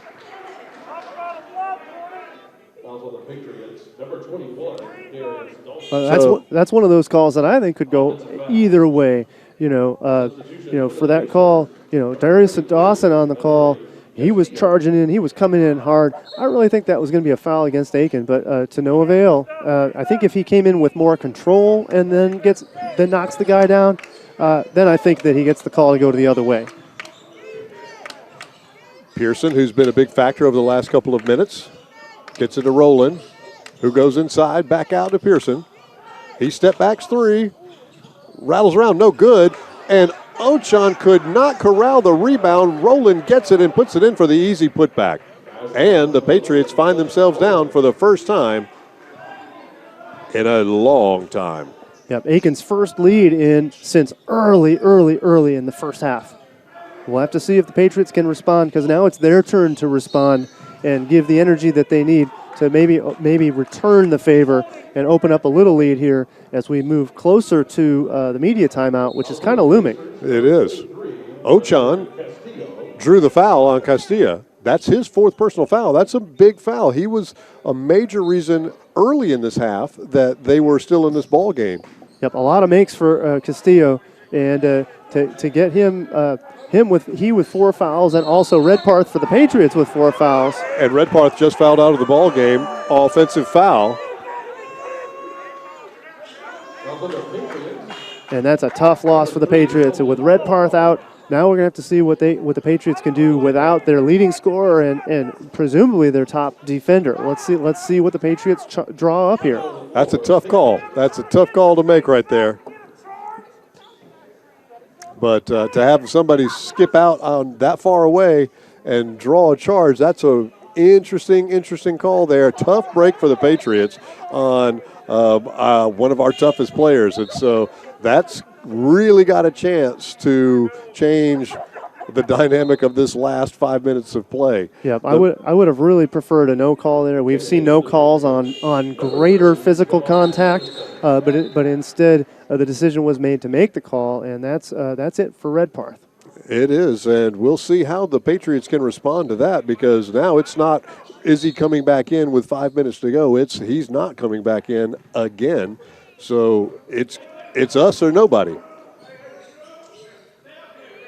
Well, the Patriots will have to live with it, and that's just the way it goes. And in for him is Jamal Edmondson is going to shoulder some of that load with Redparth out, and particularly on the defensive side is where that's so critical. Black goes in there, and the Patriots a little sloppy there after they got the rebound on a defensive stop. Yeah, I think they made a sloppy pass and turned the ball over, and now they're conferring on whether or not the ball went off of Black after he made the steal. Oh, they are confirming that it is the Pacers' ball. They were getting the shot clock ready. Castillo works on Ochan.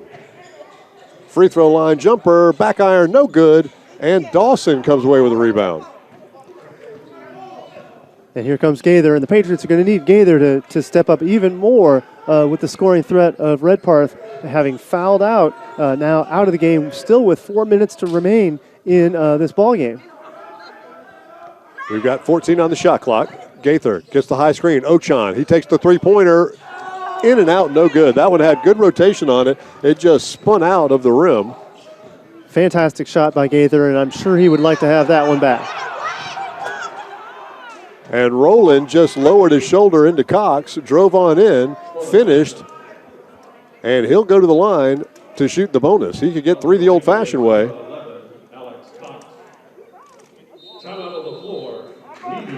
And that takes us to our media timeout. So the Patriots just a few minutes ago up by 10, now down by 3, possibly 4 when we come back after this break. This is the Patriots Sports Network.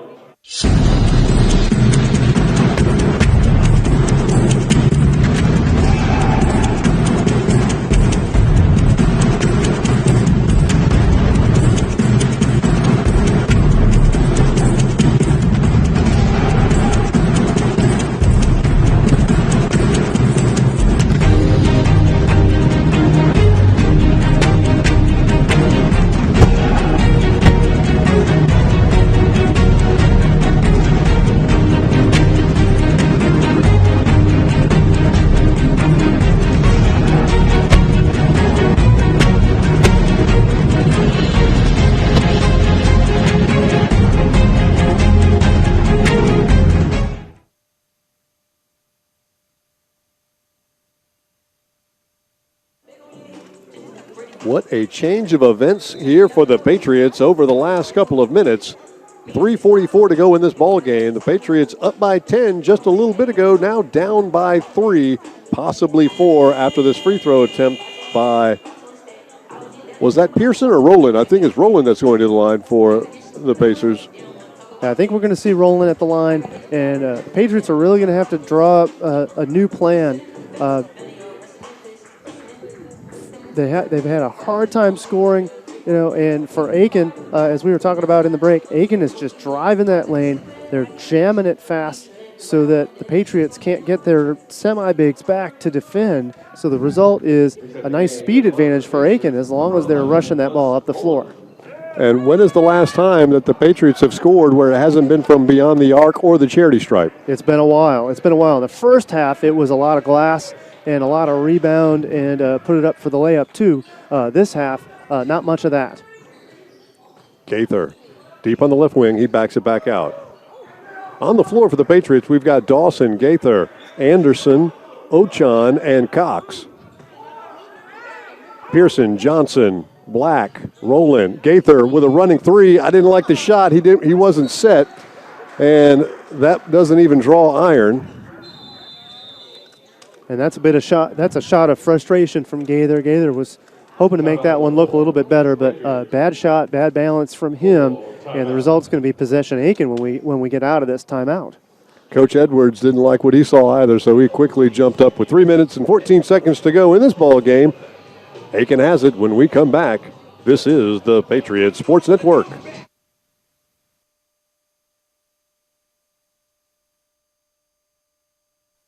The Swanfox Club is the fundraising arm of the Francis Marion University Athletic Department, and it supplies assistance to all 14 intercollegiate sports. On behalf of the student athletes at Francis Marion, I would like to thank all those who are members of the Swanfox Club for their support.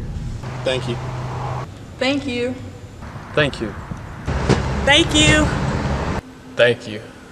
Thank you. Thank you. Thank you. Thank you.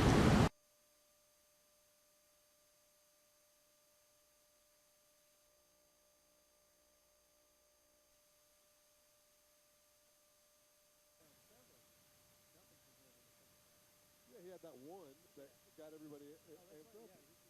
5 points, and then he missed a three-pointer and hasn't taken anything since. It's going to be a fascinating finish to this ball game.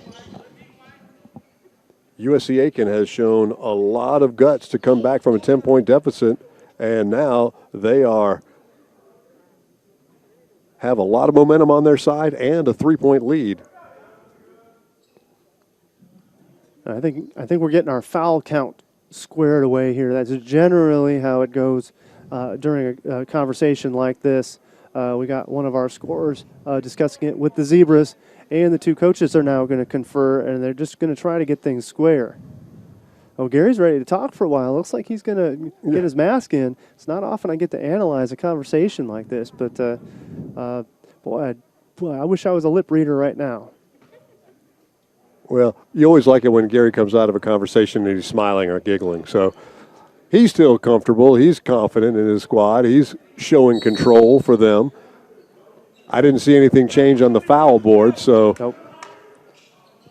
But either way, we're ready to go. With just greater than 3 minutes to go, it's been Aiken for the last 10 minutes of nice pressure and momentum for them. And the Patriots just couldn't find the loose ball on a good defensive set. Only 10 seconds to go. Rowland has it. He's been dangerous when we've let him get ahead of steam. And again,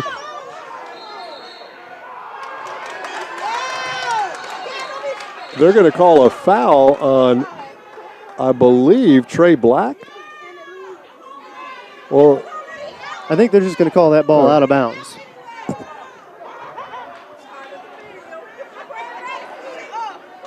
So the Patriots benefit from that call. Good defensive set that time by the Patriots. Had a couple of chances for some turnovers, didn't quite get them, but still very good defense. Yeah, best stop we've seen in a while, and they slowed down Gus Rowland going down the lane, and he has had his way for most of the second half when coming through. That's a great play. I like the no call from the officials. That was a rebound. Both squads going for it, but then Gaither collects himself, gathers that ball up for the easy two. Patriots within one. Pearson has it deep on the left wing, and we have a foul on the interior, and they're going to call some roughhousing between, I believe, Dawson, which if it is, that's going to be his fourth foul, I believe. Let's see who they called that one on. Fouls on the Patriots. Number 21, Darius Dawson. That is Dawson, his fourth personal foul, and Black will go to the line. Trey Black. He's had a magnificent game, but if we were going to put somebody on the free throw line, he would be the one I'd want to put. He makes a monkey out of me with that particular shot. He knocked down the first one. Yeah, his percentage isn't all that great, but right now when it counts, 2:12 to go, he knocks down the first. Gives the Pacers a 2-point lead with 2:12 to go. Second free throw's up. Front iron no good. Gaither comes away with it. Anderson has it now. Patriots set up.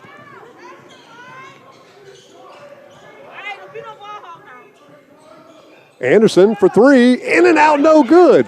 What a great rebound. Kick back out by Dawson. Another offensive board. Boy, how many in and out three-pointers have the Patriots missed tonight? Boy, quite a few. And a back iron shot by There's Dawson from the right side, right on line, just a little bit too strong. Boy, a game of inches. That couldn't have missed by more than an inch. Otherwise, that collects that rim, and then the Patriots would have a lead. But instead, Aiken by two, and they have possession here. Redpath dishes over to Castillo. Johnson has it. They go inside. Trey Black on the short corner. Goes over the top. Castillo with the right hand, no good. And big offensive rebound knocked away as the Patriots didn't secure it. And then Rowland puts the dagger in the heart with the three-pointer, giving a 5-point lead with 1:08 to go. Massive shot by Rowland. And you want to talk about during pressure time, that was a big one. Patriots had possession, but instead the points for Rowland. Patriots cut it down to three, but now we're under a minute, and it's Aiken 63, Aiken 66, FMU 63.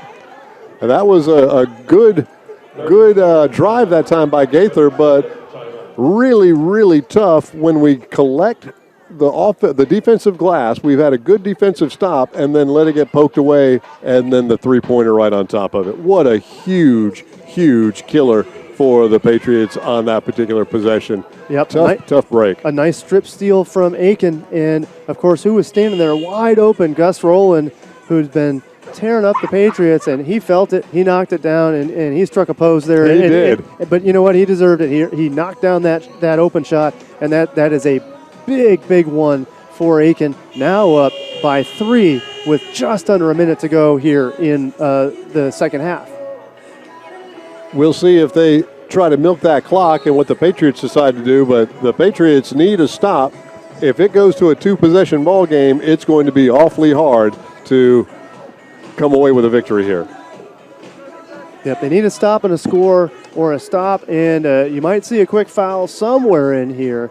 They got to pick their spots. Probably want to try to foul Trey Black, who's done everything except make good free throws, minus the two that he made a moment ago. Sure enough, there's the foul. We're going to stop the clock, and go into the line is going to be Jacoby Pearson. So here comes the longest minute in sports, and this is where we're going to see And I don't blame that particular strategy at all. I think you start losing tons of seconds if you want to try to get a stop in 35, 30 seconds. Next thing you know, you don't have any time left and you're still 2 possessions down. So we'll see if we can't make a couple of trades.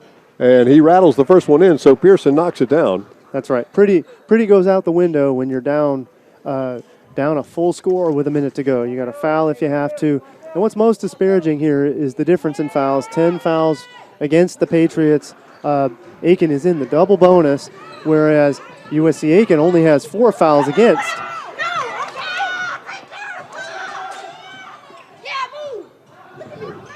Cox for 3. Iron no good. Ball bounce around. And it's going to be on Rowland. And I do think that's the right call. Rowland's getting a little bit physical there. And you can see by Rowland's reaction, he understands he got the call. He's being very collected there. I know Jacoby Pearson's a very emotional junior, and he really wants this win. But, you got to credit Rowland for keeping his cool there. Possession of the Patriots here. 40 seconds to go. And the Pacers still have a foul to give. So anytime they want to, they can foul without repercussion. And there's the offensive foul by Gaither. And that's pretty much, I'm not going to say that's 5-point lead now, and the Pacers still have an opportunity. Offensive foul. That puts the Patriots in a tough spot. 2-possession ball game, 30 seconds to go. We're definitely going to see the attempt at the steal and then the immediate foul. At this point, they won't be picky. They'll foul whoever they can get to.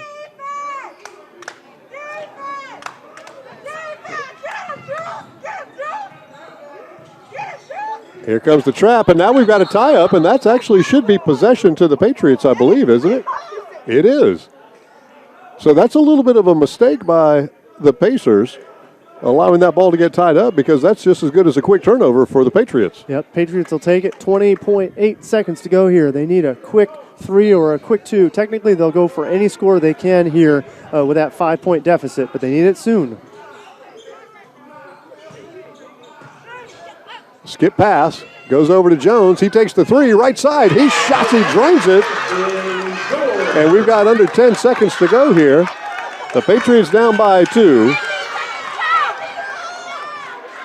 Immediate foul has to be attempted by the Patriots on this inbounds pass. Yep, they'll try for the steal, but if Aiken takes possession, it'll be Hack City. They're going to try to stop the clock as best they can without doing anything flagrant. Obviously, a flagrant foul is a completely different game over, because now call. Absolutely. It's shots in possession. Yep, shots possession. You're looking at a 2-possession game at that point. So besides a flagrant, if not for the steal, you're going to see the hack from the Patriots here to stop that clock.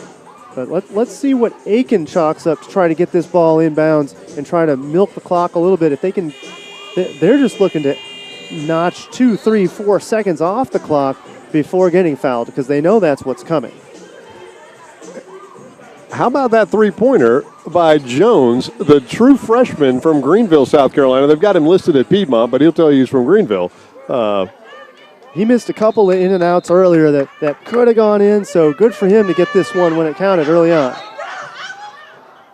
And Pearson, their best free throw shooter, gets the ball. Smart play by Aiken, obviously, getting it to their best guy behind the stripe. He's got to miss one of these for the Patriots. And Cox picks up his 4th personal foul.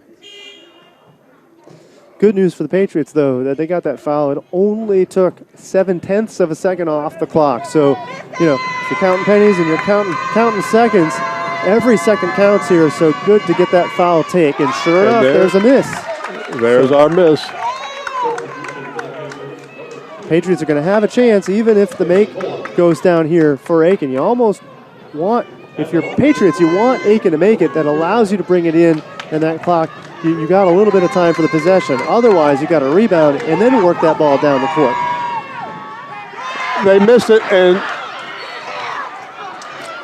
they got 2 misses, and then I'll be doggone couldn't corral the offensive rebound. That's kind of what has happened to the Patriots all night long, just kind of shooting themselves in the foot a great deal It's just been not going their way. And here we have to foul immediately again, but I don't think they're going to gift us with 2 misses. Oh, they had Black. There it is. That's actually the guy we'd want to have on the line as a Patriot. Let's see if they put Black on the line or if they put Jacoby Pearson on the line. They are going to put Black on the line, sure enough, just as you observed. Patriots are hoping for a miss here on one of these two so that they have a chance with one possession ball game with 6 seconds to go. Well, there's the one. miss. Now, I think we need to corral a rebound out here. That would be nice.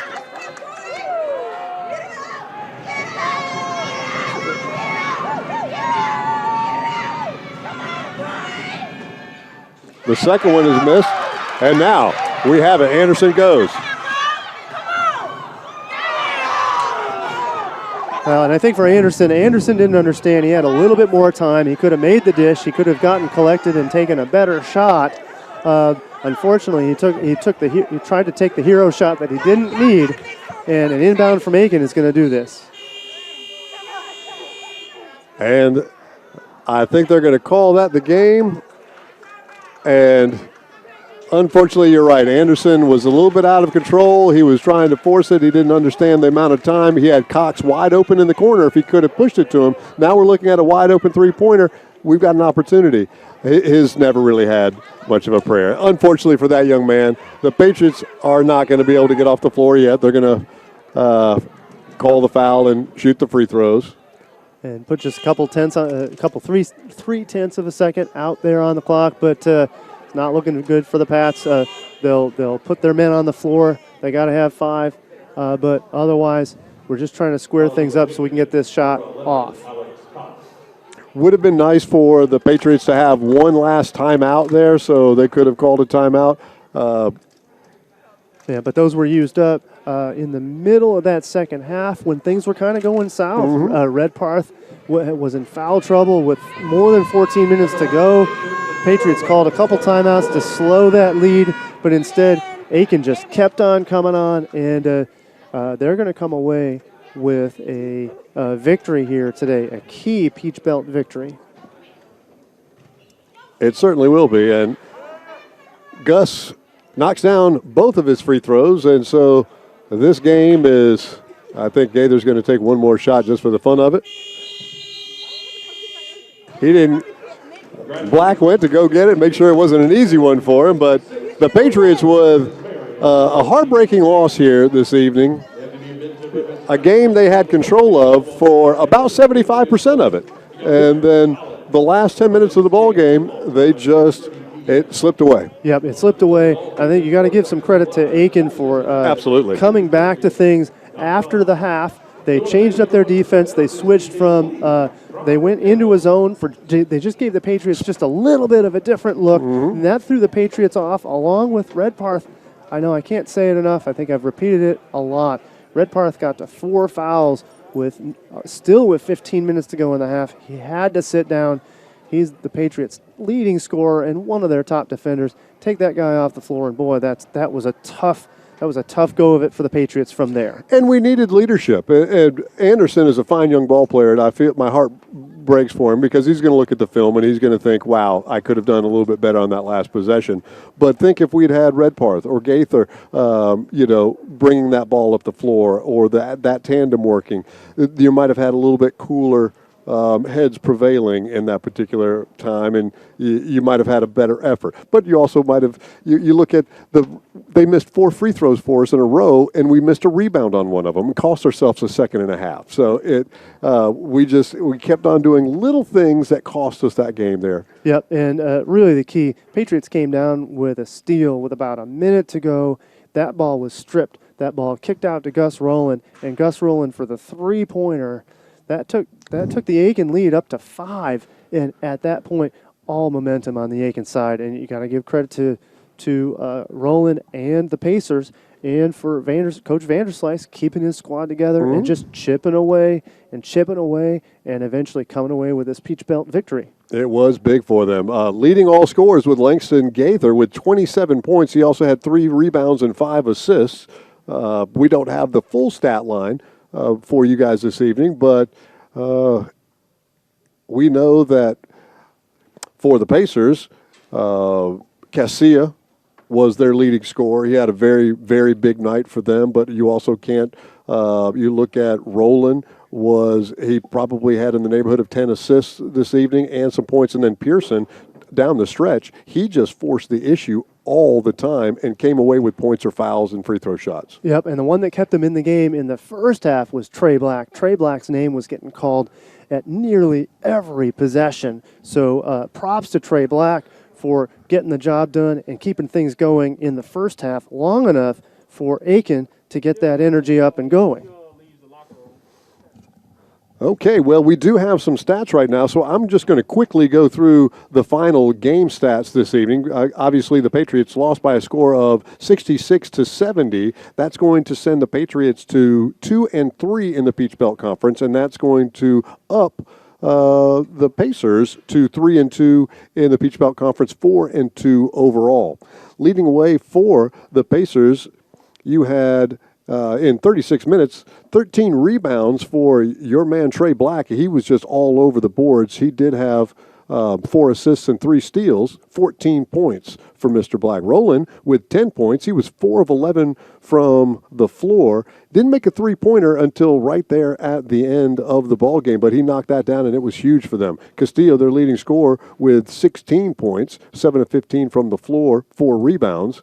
And Pearson, huge down the stretch. Most of this production came in the second half. He had 14 points, 4 of 15 from the floor, 1 of 7 from downtown, but hit 5 big free throws and had 10 rebounds. And he's a 6-footer, and he was getting rebounds, so he had a double-double at that particular position. Yeah, for Pearson plays a lot bigger than his 6-foot frame, and he was also pretty fiery out there. And while you've got Rowland out there being a little bit calm and cool, you had the pep of Pearson, kind of fiery, kind of energized, and I think that's one of the components to why Aiken prevailed was that second half energy, in part by the entire squad, but you got to give some credit to Pearson on that. Absolutely.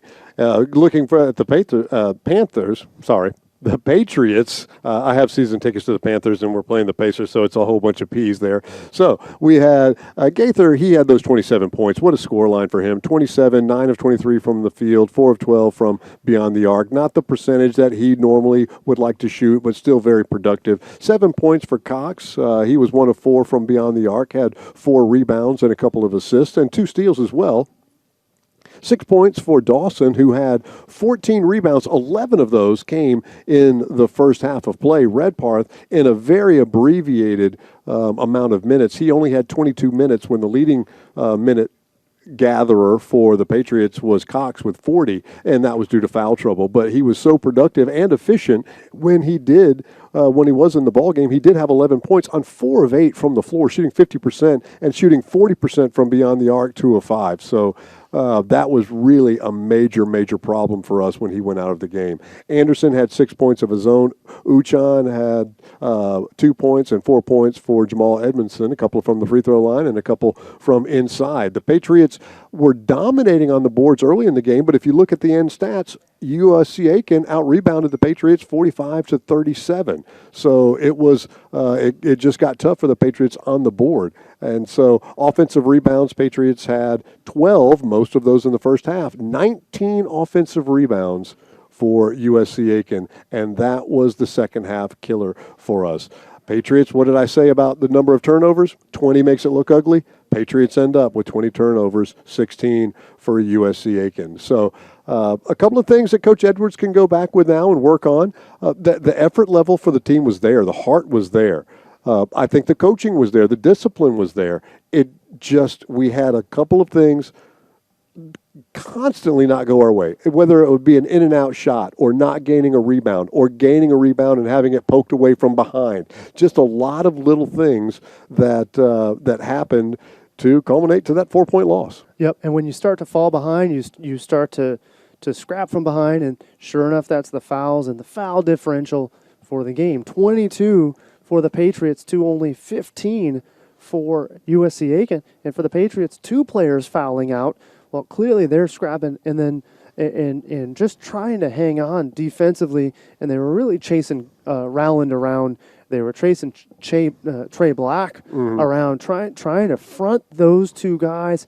No small task, but the result is, 5 personals for Cox, 5 for Redpath, 4 for Dawson. When you're in foul trouble in the Peach Belt or in any basketball game, right? When you've got to make a decision as a coach to put one of your starters on the bench, you started them because you wanted them out on the floor. You don't want them off, not making the impact that they earned, and the result is a comeback victory for USC Aiken. And it was a tough loss for the Patriots for sure, but we'll have a chance to get back on the winning track this Saturday, which is also an open house weekend here at Francis Marion University. So come on out and check out the different programs we have here at FMU. It will be Saturday. The men's game will tip off at 3:30. There's a question about the women's game. Normally the women's game would tip off at 1:30, but we're not sure if they're going to be out of some protocols. So the women's game is kind of up in the air right now. We'll know more about that in a day or so. But the men, whether there's a women's game or not, the men will still tip off. They're not going to change the time like they did today. So it will start at 3:30 this Saturday, January 23rd. Here at the Smith Center against Young Harris, and then we have a pretty short turnaround again and play next Wednesday night here at the Smith Center against UNC Pembroke, probably our biggest rival from just about 70 miles up the road. And normally I hate these new things that we have to go through because they usually bring a great crowd down here, and the folks from UNC Pembroke really, really love the Indians up there, and so they come down and they bring, or the Braves I think they are, and they bring a really loud, boisterous, fun crowd, and it's usually a great game. But we'll have that next Wednesday. So don't forget, you can join us here on the internet on Saturday. Paul and I will be back here no later than about 3:15 airtime if there's no women's game. If there is, we will be on at around 1:15 to 1:30 and start that tip-off then. All right, so once again, the Patriots fall to 2-3, 2-3 in the Peach Belt Conference. USC Aiken goes to 4-2, 3-1 in the PBC. So they're positioning themselves to get one of those 4 slots for the Peach Belt Conference tournament. Yep, a tighter conference tournament. Only 4 teams to participate this year. That's the way the bracket is. They're tightening things up for a COVID protocol. They're not going to invite a bunch of teams, a bunch of qualifiers. So every game means even more than it used to, with only 4 bids to play with to make the conference tournament. And so the Patriots put themselves behind the 8 ball a little bit tonight by losing this ball game, but they're still in it. There's still plenty of games to go and plenty of games against teams above them in the standings. And we'll see how that plays out in the next couple of weeks. All righty, so we'll wrap things up here this evening. Once again, the Patriots fall to the Pacers of USC Aiken by a score of 66-70.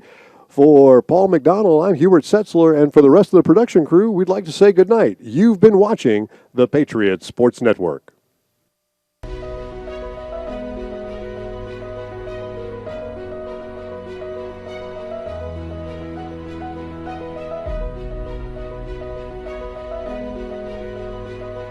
Let me paint you a picture.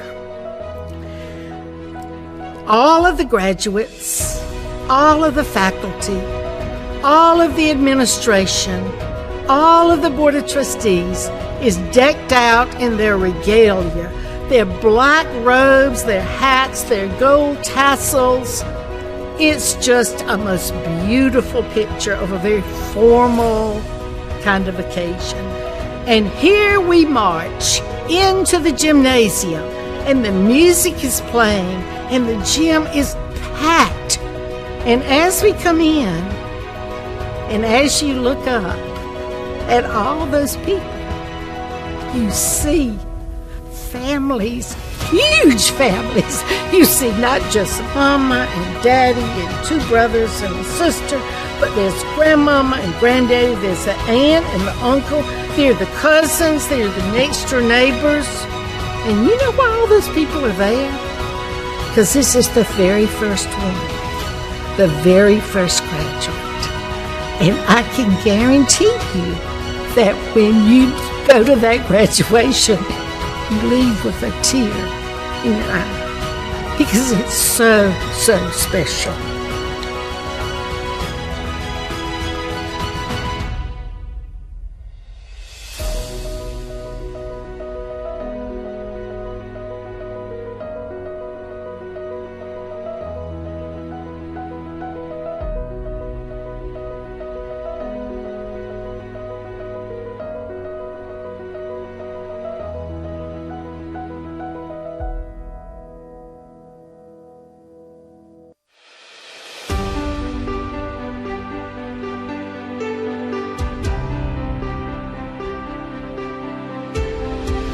Hi everybody, I'm John Sweeney, Francis Marion class of 2009. This university means a lot to me.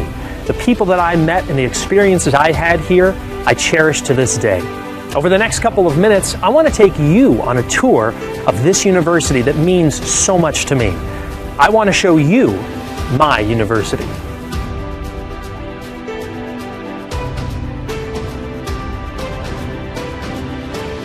The first thing I'll mention, and I imagine it's the first thing you'd notice, is that Francis Marion is a beautiful place. It's just outside the city of Florence, but the university is not in the city. It's in a rural setting. It's pretty, peaceful, and safe. FMU's main campus is carved out of some 400 acres of former farms and forests in a delightfully natural way. We're under a canopy of mature trees. Thousands of native plants were cultivated to form an attractive landscape that FMU students pass through every day. The campus is beautiful year-round, but the azaleas are particularly amazing in the spring. It's a beautiful place to visit, but it's an even better place to go to school. And you are here to go to school, to learn, and grow as a person. That will happen here at FMU. Now, we have some terrific laboratory and classroom spaces. Come on, let's go take a look. This is Founders Hall, our main classroom building. I spent a lot of time here. McNair and Leatherman are home to the sciences. I didn't spend a lot of time here.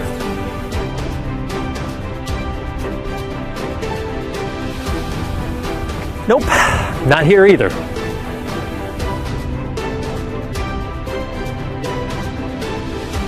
Now this looks familiar. Welcome to the Hyman Fine Arts Building.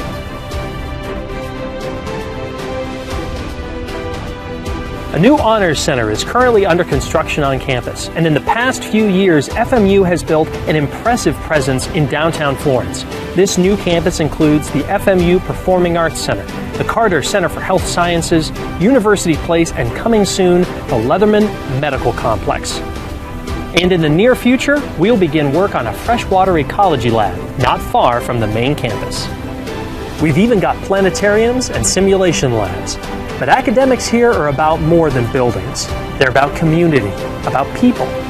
You form bonds with classmates and professors, and the classes are great. Our professors are experts in their fields, and they love to be in the classroom. You'll learn a lot about the major you choose. You'll hear more about that later. And you'll learn a lot about life. Francis Marion is an interesting place with a diverse student population.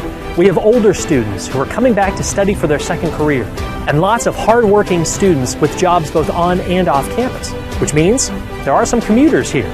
But many of our students live right here in our residence halls, which means we have a rich on-campus environment. The Forest Villas are modern apartments with nice amenities. But a lot of upperclassmen love the Village Apartments, Francis Marion's original student housing. They're conveniently located to campus, the outdoor pool is right next door, and they have recently been remodeled and upgraded. An assortment of eateries, snack bars, and coffee shops provide needed fuel. The Smith University Center, the largest building on campus, is a great place to hang out and blow off a little steam. Our 60-plus student organizations add to the mix by hosting a wide range of events throughout the year. Everything from FMU's Got Talent to the President's Bowl Quiz Tournament to First Friday and the annual student competitions at Arts International. It is a good thing they didn't have these when I was here. I wouldn't have ever left. Athletics plays an important role here at Francis Marion. We've got great facilities like Griffin Athletic Complex and lots of successful teams. FMU athletes have won 5 national championships in just 50 years, and we've produced dozens of legendary players. Our athletes come from across the country and around the globe. They add to the flavor of the student body. Athletes are always among our very best students. We think that's the way it should be. By the way, the very first game on this field pitted Francis Marion against the defending national champions from the University of South Carolina. Wonder who won that game? Oh yeah, I remember. Well, that's a quick look around campus. I didn't get a chance to show you everything, and we didn't talk about everything. Like this guy, our namesake, General Francis Marion. But hopefully I gave you an idea of what a wonderful place FMU is, and how much it means to alumni like me. This place is special. It's my university. Maybe you'll make it yours.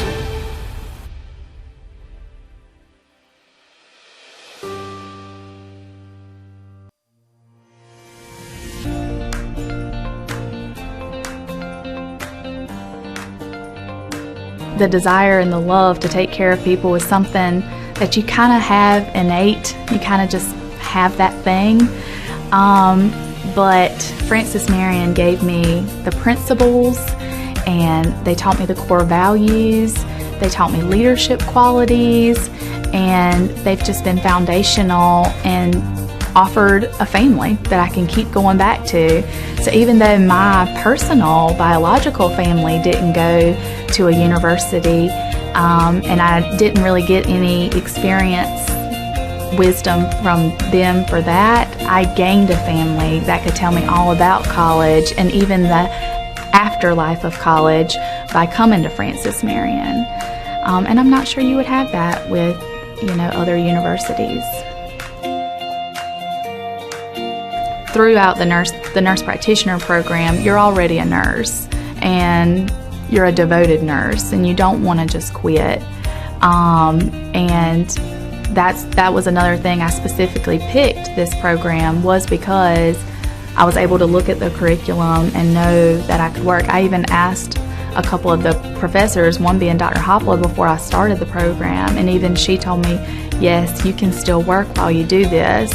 And I did. I worked 40 hours a week, 5 days a week. Sometimes it had to be six days a week to get my 40 hours in, and I still did the nurse practitioner program. It wasn't easy, but nothing worth having is easy. Which the benefit of having classmates and professors that were both working and studying is, we would get worked up and worried about how would we ever do this. And then they would say, well, I can work these 2 12-hour shifts on the weekends and then have the week to study. Or a professor may say, well, you can get creative with your hours here. So you can tell that they've done this, that you can tell that they've gotten creative with their time as well. And then all of a sudden it doesn't feel like such a daunting task, because again, you gain wisdom from their experience.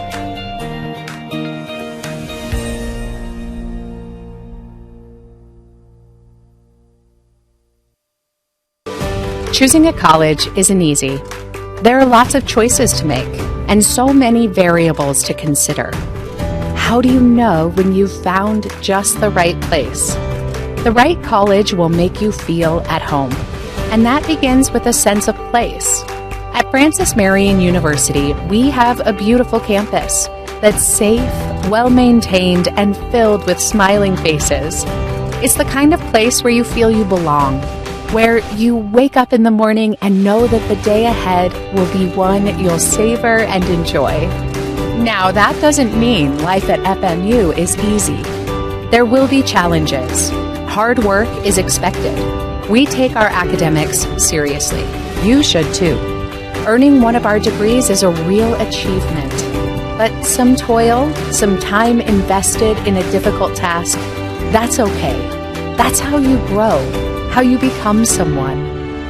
FMU is a comprehensive public university. And when it comes to academics, our students have a wide range of choices. We offer more than 75 majors and courses of study. Our professional schools in healthcare, engineering, business, and education are all well known and respected across the state. At the same time, the arts and the sciences remain the core of what we do.